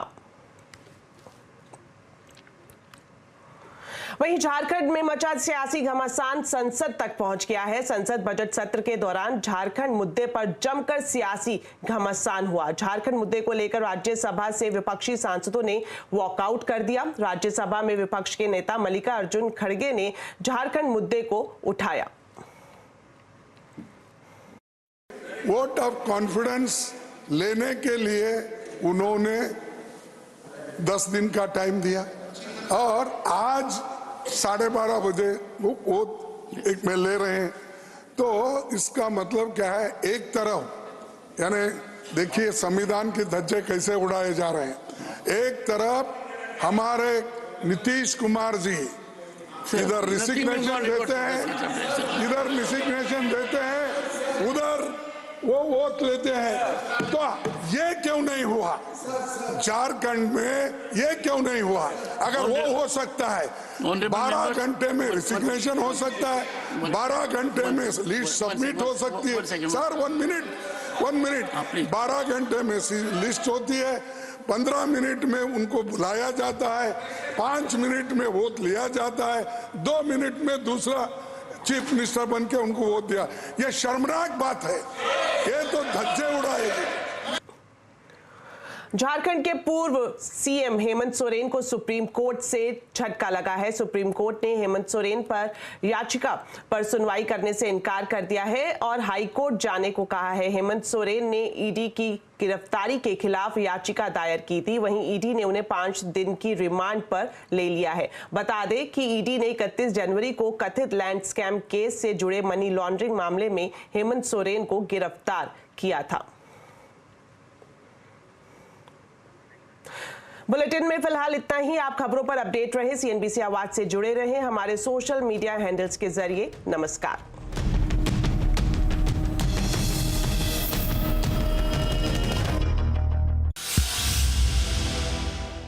Through rooftop solarization, 1 crore households will be enabled to obtain up to 300 units free electricity every month.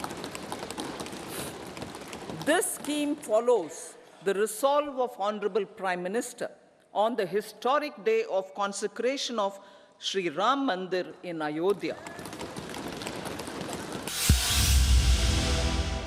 With the pursuit of Sabka Saath, in these 10 years, the government has assisted 25 crore people to get freedom from multi-dimensional poverty.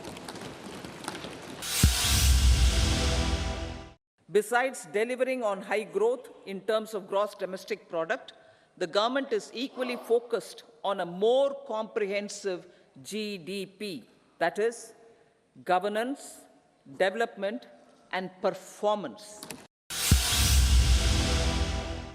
Our government will launch a scheme to help deserving sections of the middle class, and I quote from Honorable Prime Minister's words, living in rented houses, or slums, or chawls, and unauthorized colonies, unquote, to buy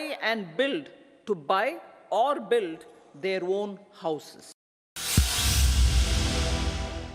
Implementation of PM Awaaz Yojana Gramin continued, and we are close to achieving the target of 3 crore houses. 2 crore more houses will be taken up in the next 5 years to meet the requirement arising from increase in the number of families. Budget से जो expectations थी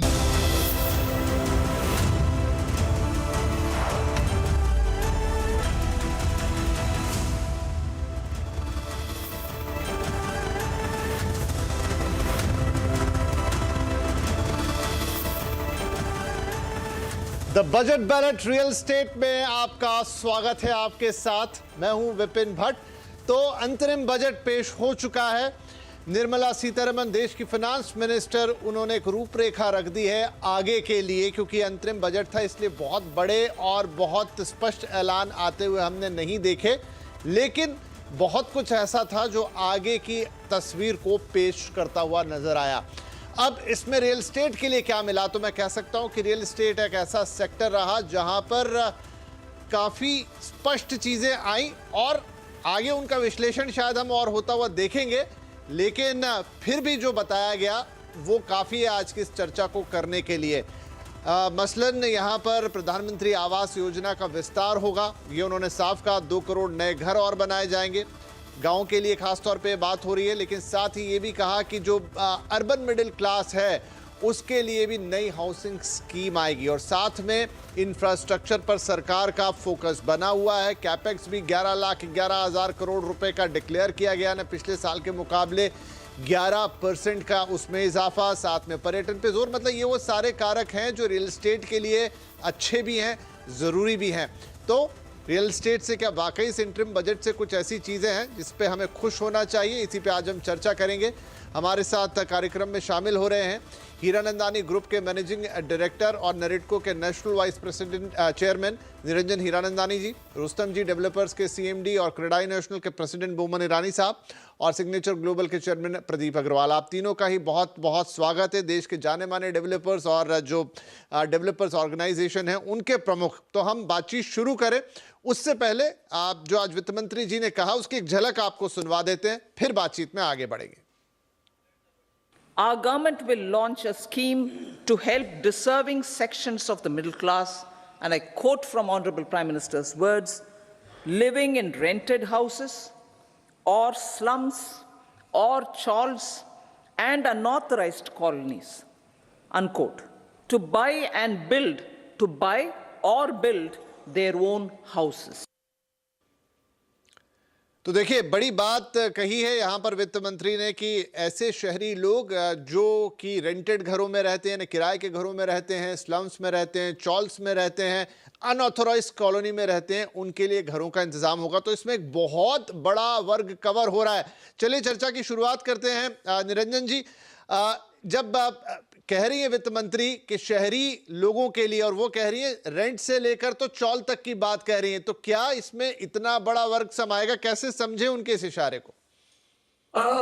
विपिन जी, ये बहुत बड़ा directional statement है, क्योंकि आज की तारीख में देखिए, जब PMAY स्कीम का ऐलान किया हुआ था तब वो बताए थे कि शहरों के लिए सिर्फ 1 करोड़ घर की जरूरत है। मैं 8-9 साल पहले की बात कर रहा हूँ, और वो पूरा हो गया। लेकिन आज की तारीख में उन्होंने फिर अंदाजा ये किया है कि वो पूरा नहीं हुआ है, इसलिए वो आगे और भी ऐलान करना चाहते हैं। इस समय में उन्होंने फोकस क्या किया है कि जो अफोर्डेबल सेगमेंट है उसके ऊपर ध्यान ज्यादा दिया जाए, लेकिन स्लम्स और जो किराए पर रहते हैं उनको कैसे अफोर्डेबिलिटी किया जाए वो भी उन्होंने ऐलान किया। तो मेरे अंदाज से PMAY स्कीम का इसका नए रूप में आ जाएगा, वो रूरल और अर्बन दोनों में आ जाएगी। तो ये बहुत बड़ी बात है, क्योंकि ये अफोर्डेबल सेगमेंट लास्ट 6-8 महीने में काफी पीछे चले गई थी। मिडिल इनकम हाउसिंग और लग्जरी हाउसिंग को बढ़ोतरी ज्यादा हुई और इस सेगमेंट में सेटबैक रहा। विपिन जी, उसका दूसरा भी कारण है, क्योंकि अफोर्डेबल सेगमेंट में ब्याज जो बढ़ गया था, पहले 6.5% ब्याज था 2 साल पहले, अब 8.5% से भी ज्यादा है। तो उसके कारण EMI जो भरना पड़ता था अफोर्डेबल हाउसिंग के काबू से बाहर चले गया था। तो ये दोनों बातें जो रही है, कॉस्ट जो इंक्रीज हो गया है ओवरऑल। तीसरी बात जो प्रॉब्लम है वो स्टेट लेवल की है, तो वो जो कॉस्टिंग स्टेट लेवल के गवर्नमेंट स्टैम्प ड्यूटी वगैरह वगैरह वो है। तो लेकिन ये 2 बातें जो वित्त मंत्री ने कहा, उन्होंने एकदम ख्याल आ गया कि ये सेगमेंट को जरूरत है, आगे इनको हम करेंगे। और लास्ट बात मैं कहना चाहता हूं कि इसकी मल्टीप्लायर इफेक्ट बहुत जबरदस्त है, क्योंकि हम घर बनाते हैं तो लगभग 160, 260, 160 इंडस्ट्रीज की मल्टीप्लायर इफेक्ट, सीमेंट, स्टील, रेती, paints, tiles, marble, plumbing, electrical wires, ये सब की बढ़ोतरी होती है। और ये सब करने से विपिन जी, डबल डिजिट सरकार तो है, लेकिन डबल डिजिट रफ्तार से डबल डिजिट ग्रोथ होने वाली है मेरे अंदाज से। वो 7%, 8% के ऊपर टारगेट कर रहे हैं, लेकिन मैं अंदाज रखता हूं कि इस रफ्तार से उनका इंफ्रास्ट्रक्चर पर जोर रहेगा, तो ये डबल डिजिट सरकार नहीं, डबल डिजिट ग्रोथ भी हो जाएगा। तो डबल डिजिट ग्रोथ यहां पर होती हुई लग रही है, और आपका कहना है कि एक बार फिर से फोकस शिफ्ट होगा अफोर्डेबल हाउसिंग की तरफ। बमन साहब, ये बात तो सही है कि रियल एस्टेट पिछले 1.5-2 साल में बहुत अच्छा कर रहा है, लेकिन उसमें कहीं एक अफोर्डेबल हाउसिंग जो एक समय में मंत्रा बन गई थी वो पीछे छूट गई। ये दोनों ऐलान जो आज आए हैं, आपको लगता है कि इससे फिर एक बार फोकस शिफ्ट होगा? देखिए विपिन जी, पहले तो निरंजन भाई ने जो सारे पॉइंट्स कहे वो सब I agree with all of them. ये जो वोट ऑन अकाउंट बजट है, ये शॉर्ट टर्म के लिए बनाया जाता है एंड द रियल पॉइंट हो जाती है। तो इसमें से एक डायरेक्शन गवर्नमेंट ने तो दे ही दी है कि भाई we are in a very strong और रोबस्ट इकोनॉमी। गवर्नमेंट ने एक और कहा है कि भाई हम घरों की तरफ ध्यान देंगे, लेकिन ये घर सारे जो होंगे वो छोटे या जिसे कहते हैं अफोर्डेबल हाउसेस होंगे। अब अगर आप 2 करोड़ घर बनाना चाहते हो तो ये अच्छी बात है, बिकॉज हमारे जितने लोग कहते हैं ना, हमारे जितने लोग जो अनऑथराइज घरों में रहते हैं, किराए पे रहते हैं, उनका खुद का एक स्वाभिमान बढ़ाने का एक तरीका होता है कि उन्हें एक पक्का मकान दे दीजिए। रही बात ये जो होम बनाने की जो करतूत होगी, उससे ओवरऑल इकोनॉमी में निरंजन भाई नंबर इज 250 प्लस इंडस्ट्रीज जो डायरेक्टली इनडायरेक्टली हमारे पे सहमत है, और ये सारी इंडस्ट्रीज फिर एक तरह से ग्रो होंगी, जिससे आप देख ही रहे हो आज की तारीख में जीएसटी कलेक्शन जो है वो करीबन 1.7 लाख करोड़ पर मंथ है, और ये 15 से 20% से बढ़ती जा रही है ईयर ऑन ईयर। तो ये सारी चीजों को देख के मुझे ऐसे लग रहा है कि आप इंफ्रास्ट्रक्चर पे इतना ध्यान देते हो, और इंफ्रास्ट्रक्चर में आपने 2.78 लाख करोड़ की रोड और रोड ट्रांसपोर्ट एंड हाईवेज की तरफ दिया है, एंड 2.55 लाख रेलवेज की तरफ दिया है। तो मेरा ये मानना है कि इससे बहुत सारे नए सेंटर्स भी खुलेंगे, बहुत सारी नई जगह खुलेगी, बहुत सारे नए सैटेलाइट टाउन्स खुलेंगे, और ये सारे हमारे हमारे भारत को ग्रो करने के लिए बहुत ही इंपॉर्टेंट है, क्योंकि अबाउट 60% ऑफ हमारी जो पॉपुलेशन है वो अर्बन एग्लोमरेशन की तरफ मूव हो जाएगी बाय 2030, और ये सबको अच्छी तरह से हाउस करने के लिए हमारे रियल एस्टेट फ्रेटर्निटी को काफी काम करना पड़ेगा। बस एक ही है कि अगर प्रधानमंत्री ने हमारे फाइनेंस मंत्री ने हमें एक छोटी सी रिलीफ दी होती कि अफोर्डेबल हाउसिंग की जो डेफिनेशन है उसे 45 लाख पे रिस्ट्रिक्ट करने से अच्छा ऐसे कहा होता कि 60 स्क्वायर मीटर्स के घर और 90 स्क्वायर मीटर्स के घर को अफोर्डेबल कहे जाएंगे, तो मैं मानता हूं it would be a shot in the arm for everybody. और दूसरा, अगर आप एक और देखें तो मैं ऐसे नहीं कहता डेवलपरों को कोई दो, लेकिन घरों के लिए आपकी इकोनॉमी इतनी रोबस्ट है, इतने स्ट्रॉन्ग आपके कलेक्शंस है, इतना सारा आपके पास द ग्रोथ होते जा रहा है, तो आपने अगर एक स्वीटनर सिर्फ हमारे लोगों को दिया होता है छोटे से टैक्स ब्रेक के माध्यम से, तो जो फील गुड फैक्टर है उससे हमारी ग्रोथ को जिसे कहते हैं प्रोपेल हो जाती है एक और जोर से। और लोग ऑलवेज ये कहते हैं कि रियल एस्टेट इंडस्ट्री इतना अच्छा कर रही है, इसको कोई देयर इज नो रिक्वायरमेंट कुछ करने के लिए। मैं ऐसे कहता हूं कि something is performing very well, तो उसे और ग्रोथ, उसे और थोड़ा एक शॉर्ट इन द आर्म देंगे तो इससे और अच्छी ग्रोथ होगी। और रही अफोर्डेबल हाउसिंग की बात, तो मैं कहूंगा Pradeep Agarwal ji will be able to throw very good light on it, तो इससे आप उनको पूछ लीजिए, we have already given our points of view. या बिल्कुल, मैं प्रदीप जी के पास इसी सवाल के साथ आ रहा हूं कि प्रदीप जी ने एनसीआर के अंदर खासतौर पे जो हिस्सा वहां पर हरियाणा सरकार में आता है, उसकी अफोर्डेबल पॉलिसी पे इतना शानदार काम करके बताया कि किस तरीके से पॉलिसीज का अच्छी तरह इस्तेमाल करके आप हाउसिंग को क्रिएट कर सकते हैं, अफोर्डेबल लेवल पे क्रिएट कर सकते हैं। प्रदीप जी, बबन साहब ने कहा कि कुछ और स्वीटनर होता, तो मेरे ख्याल से इंटरिम बजट है और ये जो है ये एक लाइन ही है कि ये अर्बन मिडिल क्लास के लिए कुछ लेकर आएंगे। अभी जब इसके एक्सप्लेनेशन आएंगे तो हो सकता है कि अफोर्डेबल हाउसिंग की जो अभी प्रेजेंट डेफिनेशन है वो शायद थोड़ी चेंज होती हुई नजर आए। जी, सबसे पहले तो देखिए जो बजट है, मुझे लगता है थोड़ा सा बड़े एस्पेक्ट में देखना पड़ेगा, क्योंकि आप देखिए इसको एक इसमें टर्म यूज की गई कि 2047 तक विकसित भारत बनाने की बात की गई है। आप ये देखिए, अगर हम डेवलप्ड कंट्री होंगे तो हर सर के ऊपर छत जरूर होगी, और उसका सबसे बड़ा फायदा रियल एस्टेट सेक्टर को होगा। इंफ्रास्ट्रक्चर के ऊपर जो पैसा खर्चने के लिए उसका अमाउंट बढ़ाया गया है, उससे एक कमिटमेंट दिखाई दिया गवर्नमेंट का कि इंफ्रास्ट्रक्चर को लेकर बहुत सीरियस है। और आप ये देखिए कि आज की बजट में और भी अनाउंसमेंट भी थे, लेकिन मुझे लगता है कि खास करके उन्होंने अफोर्डेबल हाउसिंग को चुना है, जिसमें रूरल एरियाज में 2 करोड़ नए घर बनाने की बात कही है, और मिडिल क्लास, क्योंकि आप ये देखिए प्रधानमंत्री जी का ये कहीं ना कहीं एक बहुत ऐसा एक एरिया रहा है टची, क्योंकि जब 15 अगस्त को प्रधानमंत्री जी ने लाल किले की प्राचीर से जब अपना स्पीच दिया, तो उसमें कहा कि हमारा जो मिडिल वर्ग है वो बढ़ रहा है, ऐसे में उनको सुविधाएं देनी पड़ेगी, कुछ बेनिफिट्स देने पड़ेंगे, और मुझे लगता है सबसे बड़ा बेनिफिट जो है वो अफोर्डेबल हाउसिंग है। यस, डायरेक्टली कोई चीज नहीं दिखाई दी है इस बजट के अंदर, लेकिन मैं उम्मीद कर रहा हूं ये स्टेटमेंट ही बहुत बड़ा है कि जो मिडिल क्लास है आने वाले वक्त में, उस मिडिल क्लास के लिए एक पॉलिसी लाई जाएगी, जो आज किराए के घरों में रह रहे हैं या चॉल्स में या अनऑथराइज कॉलोनीज में, उन लोगों की जो लाइफ है उसको अपलिफ्ट किया जाएगा।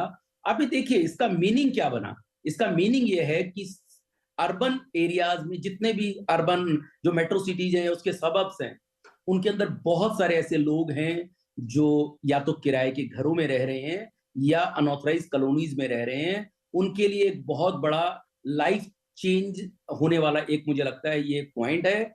स्टेटमेंट ही बहुत है। ऑफ कोर्स ये इंटरिम बजट था, तो ये तो मैं उम्मीद नहीं कर रहा था कि कुछ इसके अंदर बहुत बड़ा एक अनाउंसमेंट आ सकता है, लेकिन यस एक चीज मुझे लगता था कि शायद इस बजट में आएगी, वो जो क्रेडिट लिंक सब्सिडी स्कीम थी, मुझे लग रहा था कि वो स्कीम शायद अनाउंस हो सकती है, क्योंकि पिछले 6 महीने से इस पर काफी चर्चा भी हुई है और क्योंकि वो डायरेक्टली कॉमन मैन की पॉकेट पर जाती है। क्योंकि देखिए इंटरेस्ट रेट बढ़ गए हैं, 8.5% पे हैं। जैसे निरंजन हीरानंदानी जी ने भी कहा कि जब अफोर्डेबल हाउसिंग शुरू हुआ था तो 6.5% पे था, वो बढ़कर अब 8.5% पे हो गया है। ऐसे में अगर ये क्रेडिट लिंक सब्सिडी स्कीम आती तो जरूर कहीं ना कहीं ईएमआई का बोझ कम होता। लेकिन इन नटशेल में इस बजट को बहुत पॉजिटिवली देख रहा हूं, और आप ये मान के चलिए कि मैं अक्सर कहता रहा हूं इंटरव्यूज में कि जो ये टाइम है ये रियल एस्टेट का है, और रियल एस्टेट सेक्टर जो आज जिस तरीके से बिहेव कर रहा है, सो मुझे इससे बढ़िया लाइन उसके लिए लगती नहीं है कि real estate is looking like a wow. So मेरा तो यही इसके ऊपर जी लुकिंग लाइक अ वाव। हाँ बिल्कुल सही आप कह रहे हैं, और ये एक अच्छा तरीका हो सकता है डिफाइन करने का। राइट निरंजन जी, देखिए एक तो ये रियल एस्टेट के लिए सीधी अनाउंसमेंट है, तो सही है। इसमें जब हम डिटेल में देखेंगे कि स्कीम एग्जैक्टली ईएलएसएस टाइप होगी या किस तरीके से उसमें सबवेंशन दिया जाएगा या डेवलपर साइड पे कोई सपोर्ट दिया जाएगा, वो एक बात हुई। लेकिन अगर हम देखें कि पर्यटन को बढ़ावा देने की काफी बात हुई है, इंफ्रास्ट्रक्चर की तो बात हो ही रही है, सरकार का लगातार फोकस उस पर बना हुआ। अब तो कैपेक्स जो है वो 11 लाख, उसमें 11% की वृद्धि हुई है, 11,11,000 करोड़ का वो कर दिया गया है, और भी कई अनाउंसमेंट है। तो क्या ये जो कलेक्टिव अनाउंसमेंट है ये डायरेक्टली और इनडायरेक्टली बूस्ट तो रियल एस्टेट को ही करेगा? विपिन जी, उसमें दो मत नहीं है। आप बॉम्बे की जैसे बात करिए तो उसमें भी आप देख सकते हैं कि आज की तारीख में 2 साल के अंदर हमारे पास 300 किलोमीटर मेट्रो कंप्लीट हो जाए। हमारे MTHL अटल कंप्लीट हो गया, 22 kilometre across 16.5 kilometre over the sea, longest bridge. आप देखिए यहाँ कोस्टल रोड वेस्टर्न साइड में बन रही है, वो नेक्स्ट मंथ में उसका पार्ट खुलने वाला है। आगे भी ये सब काम जारी है। नया एयरपोर्ट आ रहा है। तो पूरे देश में, जैसे अभी देखें अयोध्या में हम मंदिर पर गए थे प्रतिष्ठान में, और वो देखिए वहां कितना परिवर्तन हुआ है अयोध्या में। पूरे शहरों की गलियां साफ हो गई है, फुटपाथ बन गए, नए एयरपोर्ट बने, नए रेलवे स्टेशन बने, 10 किलोमीटर के घाट बने हैं। पूरे देश में जो वृद्धि हो रही है, दूसरे एयरपोर्ट्स बन रहे हैं, रेलवे लाइन होती है, मल्टी मॉडल कॉरिडोर बन रहे, ट्रेन में जो पैसेंजर ट्रेन हैं उस पे 60,000 उनको इम्प्रूवमेंट करना चाहते हैं। तो ऐसे देखें तो हर क्षेत्र की बात चल रही है, और उनकी फोकस जो गरीबों पर है, वो पूरे सोसाइटी को कैसे अपलिफ्ट किया जाए, गरीब से गरीब वर्ग को, मिडिल क्लास को वर्ग को छत देने के ऊपर है, और प्रॉस्पेरिटी करने के, देश की वृद्धि और करके और डेवलपमेंट नेशन के ऊपर कहा जाना है। तो मेरे अंदाज से ये पूरा विजन डॉक्यूमेंट भी बना है। बजट तो है ही, लेकिन साथ साथ में प्रधानमंत्री वित्त मंत्री ने उनका एक विजन डॉक्यूमेंट दिखा दिया है, और 5 साल में क्या करना चाहते हैं और कैसे करेंगे। सिर्फ दिखाना नहीं चाहते कि हम यहाँ पहुंचेंगे, लेकिन वो दिखाए हैं हम कैसे करना। बोबन जी ने बताया, प्रदीप जी ने बताया कि हम कैसे ये डिटेल जो है उसको कैसे ट्वीक करके और अच्छा बना सकते हैं। जैसे उन्होंने वैल्यू के हिसाब से एरिया बताई, प्रदीप जी ने जो बताया वो कैसे अफोर्डेबल सेगमेंट को कर सकते हैं। उसमें रिजर्व बैंक गवर्नर साहब का भी कुछ हाथ रहेगा, क्योंकि हम ब्याज कम नहीं करेंगे तब तक अफोर्डेबल हाउसिंग का वृद्धि प्रगति नहीं हो सकती। और स्टेट गवर्नमेंट्स का बहुत साथ रहेगा। जो लैंड जो है वो स्टेट सब्जेक्ट है, तो वहां भी स्टेट गवर्नमेंट, जैसे कोविड के टाइम पर महाराष्ट्र गवर्नमेंट ने स्टैंप ड्यूटी वगैरह वगैरह 50% किया था, उनका फेयर करने की बहुत आवश्यकता है। तो सिर्फ प्रधानमंत्री और वित्त मंत्री ये हाउसिंग को सुधार नहीं सकते, स्टेट गवर्नमेंट को भी साथ देना पड़ेगा। और हम चाहते हैं कि एटलीस्ट ये डायरेक्शन दिया जाए कि स्टेट्स को भी उसमें कुछ सुधार लाना की आवश्यकता है। ये दोनों करेंगे तो देश की वृद्धि होगी, लेकिन लोगों को एक मजा आ जाएगा। जो प्रदीप जी ने कहा वाव फैक्टर है, मैं समझता हूं कि ये देश के समय आ गया है कि ये प्रगति देखने की, और विश्व में सबसे बेस्ट देश हमारा हिंदुस्तान, भारत रहेगा। बिल्कुल बिल्कुल, तो देश की प्रगति तो होगी और उसमें रियल एस्टेट का योगदान होगा। और फिर से आई थिंक आज के बजट के बाद ये चर्चा छिड़ जाएगी कि ओवरऑल हाउसिंग, देखिए हाउसिंग अच्छा चल रहा है, रियल एस्टेट में घर बिक रहे हैं, लोगों को घर मिल रहे हैं, इंडस्ट्री अच्छी है, लेकिन जब हम बात करते हैं तो इसमें थोड़ा सोशल कॉस्ट भी आ जाता है। तो उसके लिए क्या होगा और सबके जो सिर पे छत है वो कैसे आएगी, इंडस्ट्री का उसमें और क्या योगदान हो सकता है, और ये सब कुछ होगा कैसे, सपना पूरा। एक छोटा ब्रेक के बाद इसके कुछ और फाइन प्रिंट्स पर थोड़ी चर्चा आगे बढ़ाएंगे।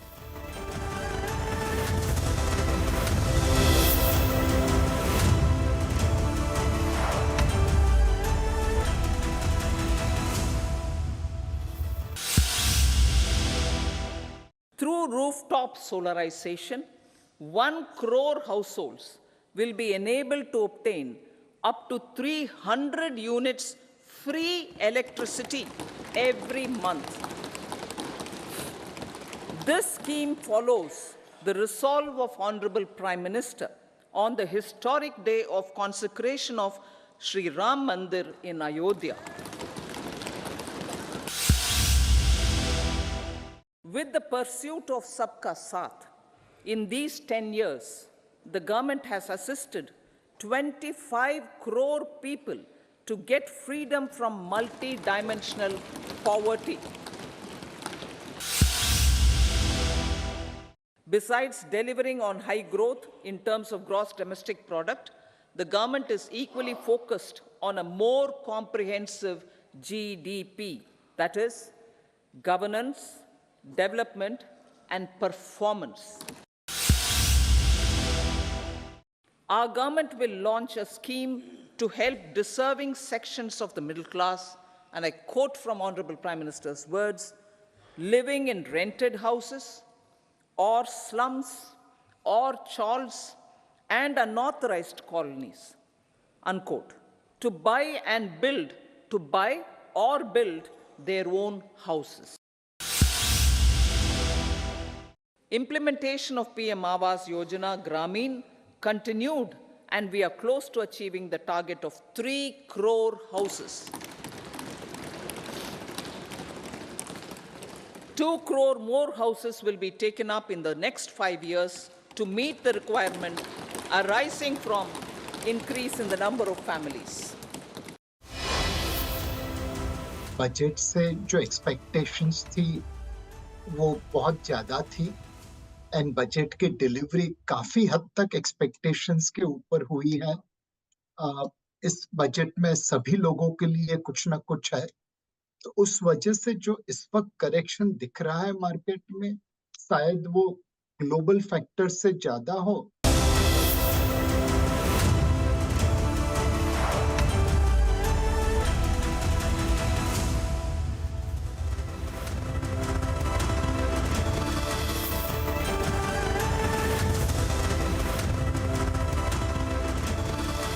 Welcome back the budget ballot. Real estate में आपका एक बार फिर से स्वागत है। तो यहाँ पर चर्चा चल रही है, हमारे तीनों मेहमान हमारे साथ हैं, तो मैं क्विकली वापस चर्चा पर लौटता हूँ। बमन ईरानी साहब, तो बहुत सारी बातें यहाँ पर हैं जो मुझे लग रहा है आप लोगों की सुन के कि हाँ एक चीज़ हो गई, एक पॉलिसी फ्रेमवर्क आ गया, लेकिन स्टिल छोटे छोटे पॉइंट्स हैं, कहीं टैक्सेशन की बात है, कहीं बात है स्टेट पॉलिसीज़ की, क्योंकि उन सब का कॉम्बिनेशन होकर रियल एस्टेट बनता है।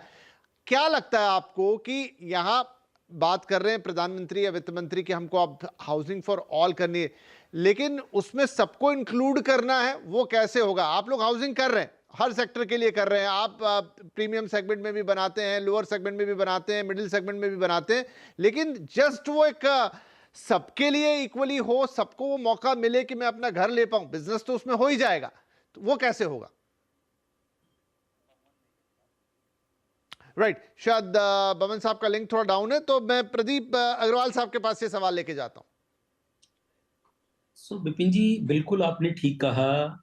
आज अगर हमें अपने जितने भी मिडिल क्लास है या लोअर मिडिल क्लास है उसको अगर अपलिफ्ट करना है, तो उसका सबसे बड़ा फंडामेंटल राइट है कि उसको रहने के लिए घर दिया जाए, उसके लिए ऐसी पॉलिसीज बनाई जाए जिससे वो घर उसका बन सके।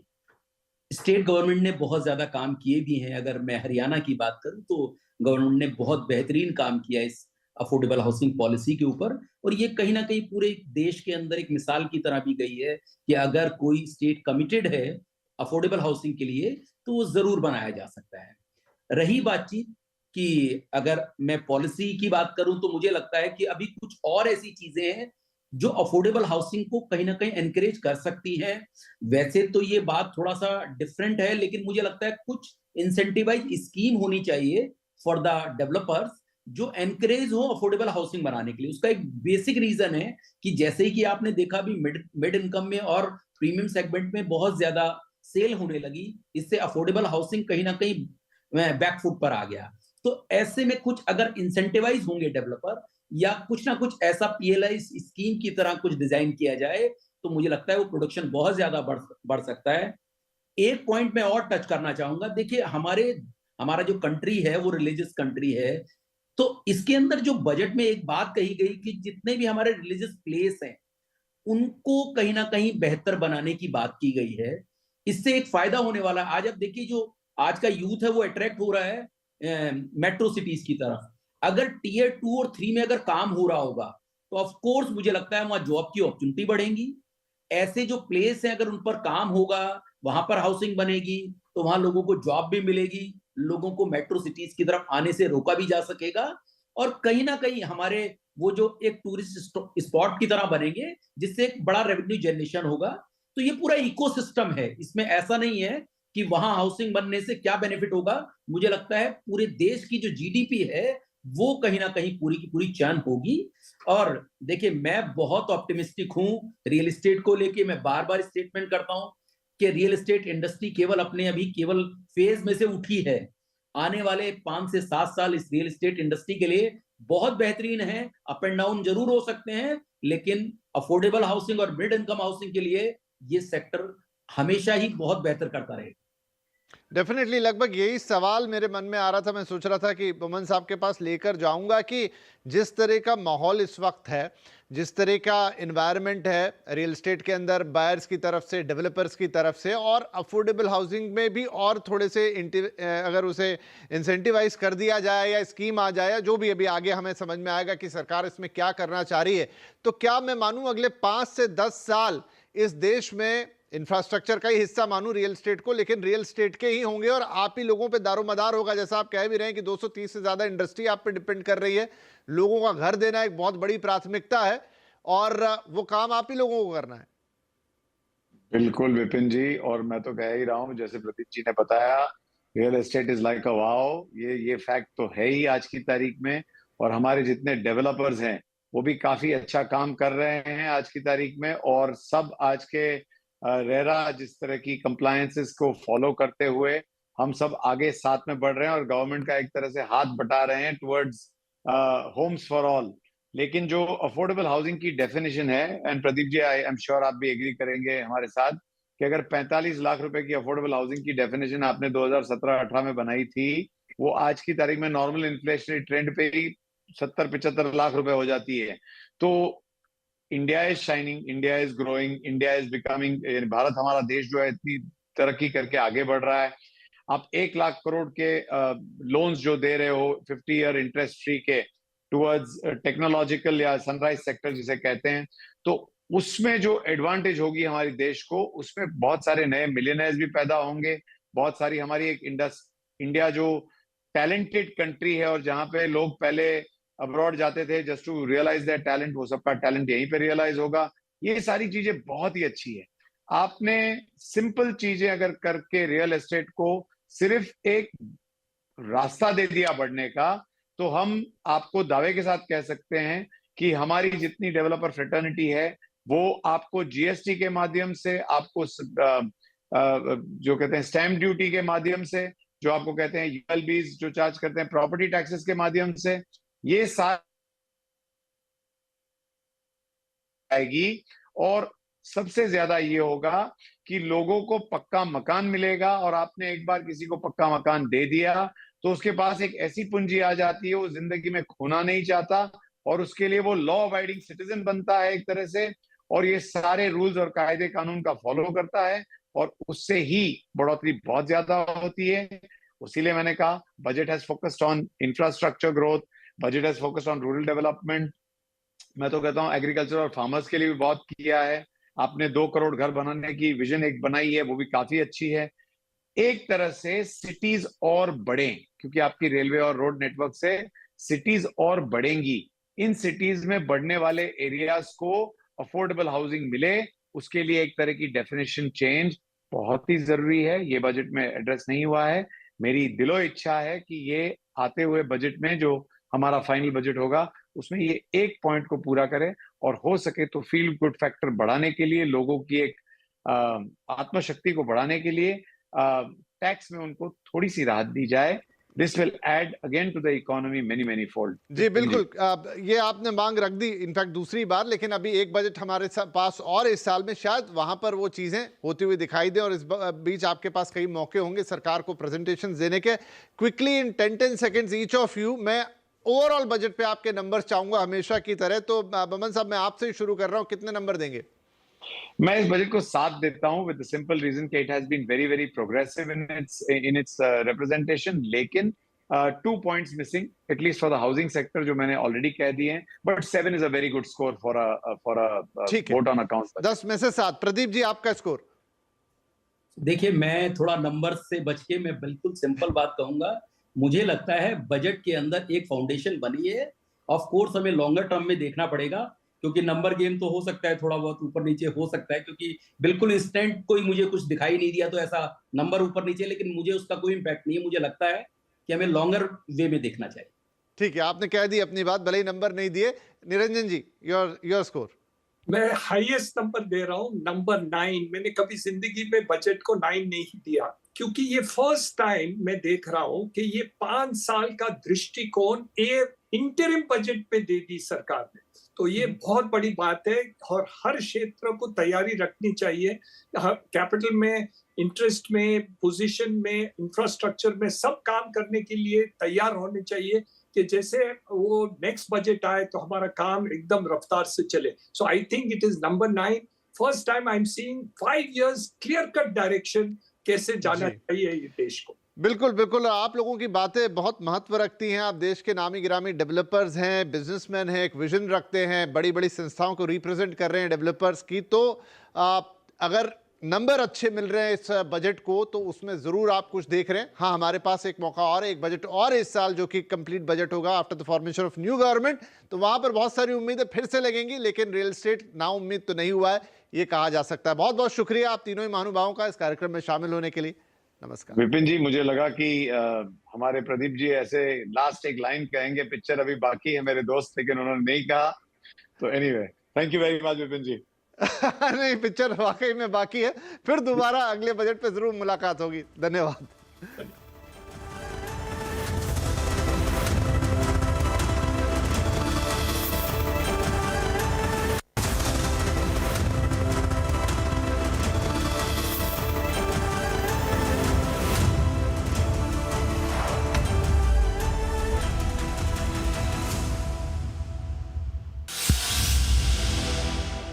Through rooftop solarization, 1 crore households will be enabled to obtain up to 300 units free electricity every month.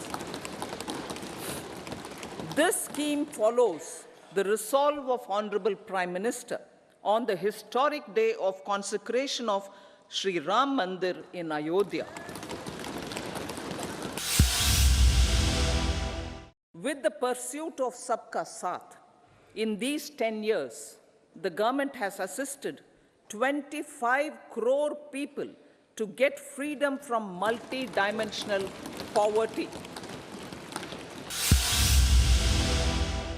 Besides delivering on high growth in terms of gross domestic product, the government is equally focused on a more comprehensive GDP, that is, governance, development, and performance.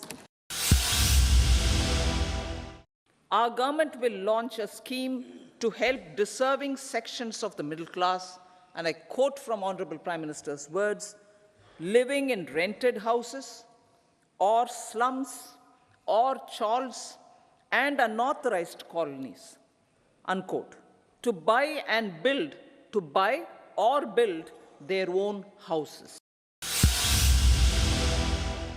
Implementation of PM Awaaz Yojana Gramin continued, and we are close to achieving the target of 3 crore houses. 2 crore more houses will be taken up in the next 5 years to meet the requirement arising from increase in the number of families. Budget से जो expectations थी वो बहुत ज्यादा थी and budget की delivery काफी हद तक एक्सपेक्टेशंस के ऊपर हुई है।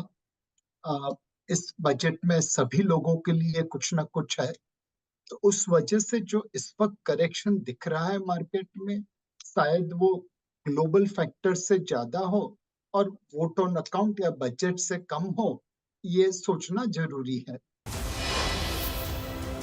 बाजार में जो एक्साइटमेंट चल रहा है ऑलरेडी, वो आज के इससे रुकने वाला नहीं है। मतलब जो बजट में कुछ ऐसा कोई भी डिस्टर्बिंग चीज़ नहीं है जिसके कारण से कल जो हो रहा था वो आज नहीं होगा। सो मेरे ख्याल से जो रिटेल का जो एक्सपांशन है वो एक बहुत बड़ा फोर्स है। I think that is much bigger than the budget itself कि आप 4 मिलियन कस्टमर हर महीने आ रहे हैं, तो वो जो एक्सपांशन है उसके कारण से जो बाज़ार में जो 2 गुना 3 गुना 4 गुना जो शेयर्स हो रहे हैं, I think that is the excitement and that show continues.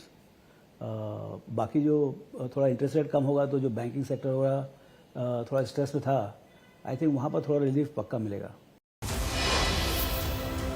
ये इलेक्शन ईयर था और इलेक्शन ईयर में भी अगर सरकार पॉपुलिस्ट नहीं है और उन्होंने अगले साल का भी फिस्कल डिफिसिट का टारगेट दे दिया और जो 2026 का जो टारगेट है वो भी रीअफर्म कर दिया एट 4.5%।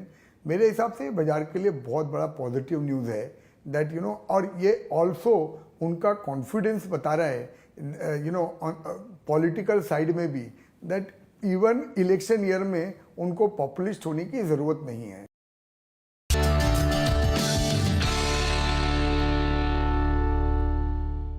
बजट को लेकर सरकार बार बार इस बात पर जोर दे रही थी कि 4 अलग अलग वर्ग हैं जिनको कोशिश की जाएगी कि उनकी बेहतरी की जाए, और वो वर्ग थे युवा, महिला, किसान और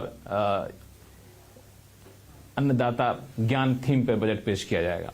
ये बजट उनके लिए कितना कारगर साबित होगा, ये समझने के लिए हमारे साथ हैं पीयूष गोयल जी। सर, आपका स्वागत है CNBC आवाज पे। जिस ज्ञान थीम की बात प्रधानमंत्री कई बार कर चुके हैं, बजट में कुछ ऐलान होता हुआ दिखा भी, तो उनकी जो अभी हालत है, उनकी हालत बेहतर करने में बजट की ऐलान कितने मददगार साबित होने वाला है? लक्ष्मण जी, ये एक यात्रा है। ये यात्रा 2014 में शुरू हुई। माननीय प्रधानमंत्री जी ने जो विरासत में पाया, 14 में जो हालत थी देश की, एक फ्रेजाइल फाइल इकोनॉमी, कमजोर सी अर्थव्यवस्था, महंगाई डबल डिजिट में, ब्याज के दर बड़े ऊंचे थे, जीडीपी की ग्रोथ विकास यात्रा स्लो होते जा रही थी, विदेशी मुद्रा कम थी। आपको याद है $34 बिलियन बड़े महंगे ब्याज पे चिदम्बरम जी को विदेश से लाने पड़े थे। एक कॉन्फिडेंस नहीं था किसी में, निवेश आना बंद सा हो गया था, और पूरे विश्व में एक भारत के प्रति भावना थी कि ये भी एक छोटा मोटा सा एक पिछड़ा सा देश है। अब मोदी जी ने जिस प्रकार से गत 10 वर्षों में देश की अर्थव्यवस्था को भी मजबूती दी, एक आधारशिला रखी भारत को बड़ी छलांग लगाने के लिए, एक विकसित भारत बनाने के लिए, गरीबों का कल्याण किया, भ्रष्टाचार पर वार किया, तुष्टीकरण की राजनीति से मुक्ति दिलाई देश को, परिवारवाद से मुक्ति दिलाई, कुछ मात्रा में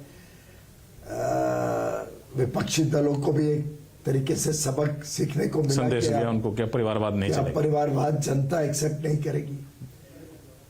एक 10 वर्ष का जो पूरा कार्यकाल है, उनके एक एक काम को देखें तो वो बड़ी सोची समझी रणनीति के तहत कैसे देश के गरीब से गरीब व्यक्ति के भी जीवन में सुधार है, और जो वर्षों वर्षों से रोजमर्रा की समस्याओं में लोग उलझे हुए थे, रोटी, कपड़ा, मकान, बिजली, सड़क, पानी, स्वास्थ्य, शिक्षा, ये ऐसी चीजें थी जो हर एक का अधिकार है।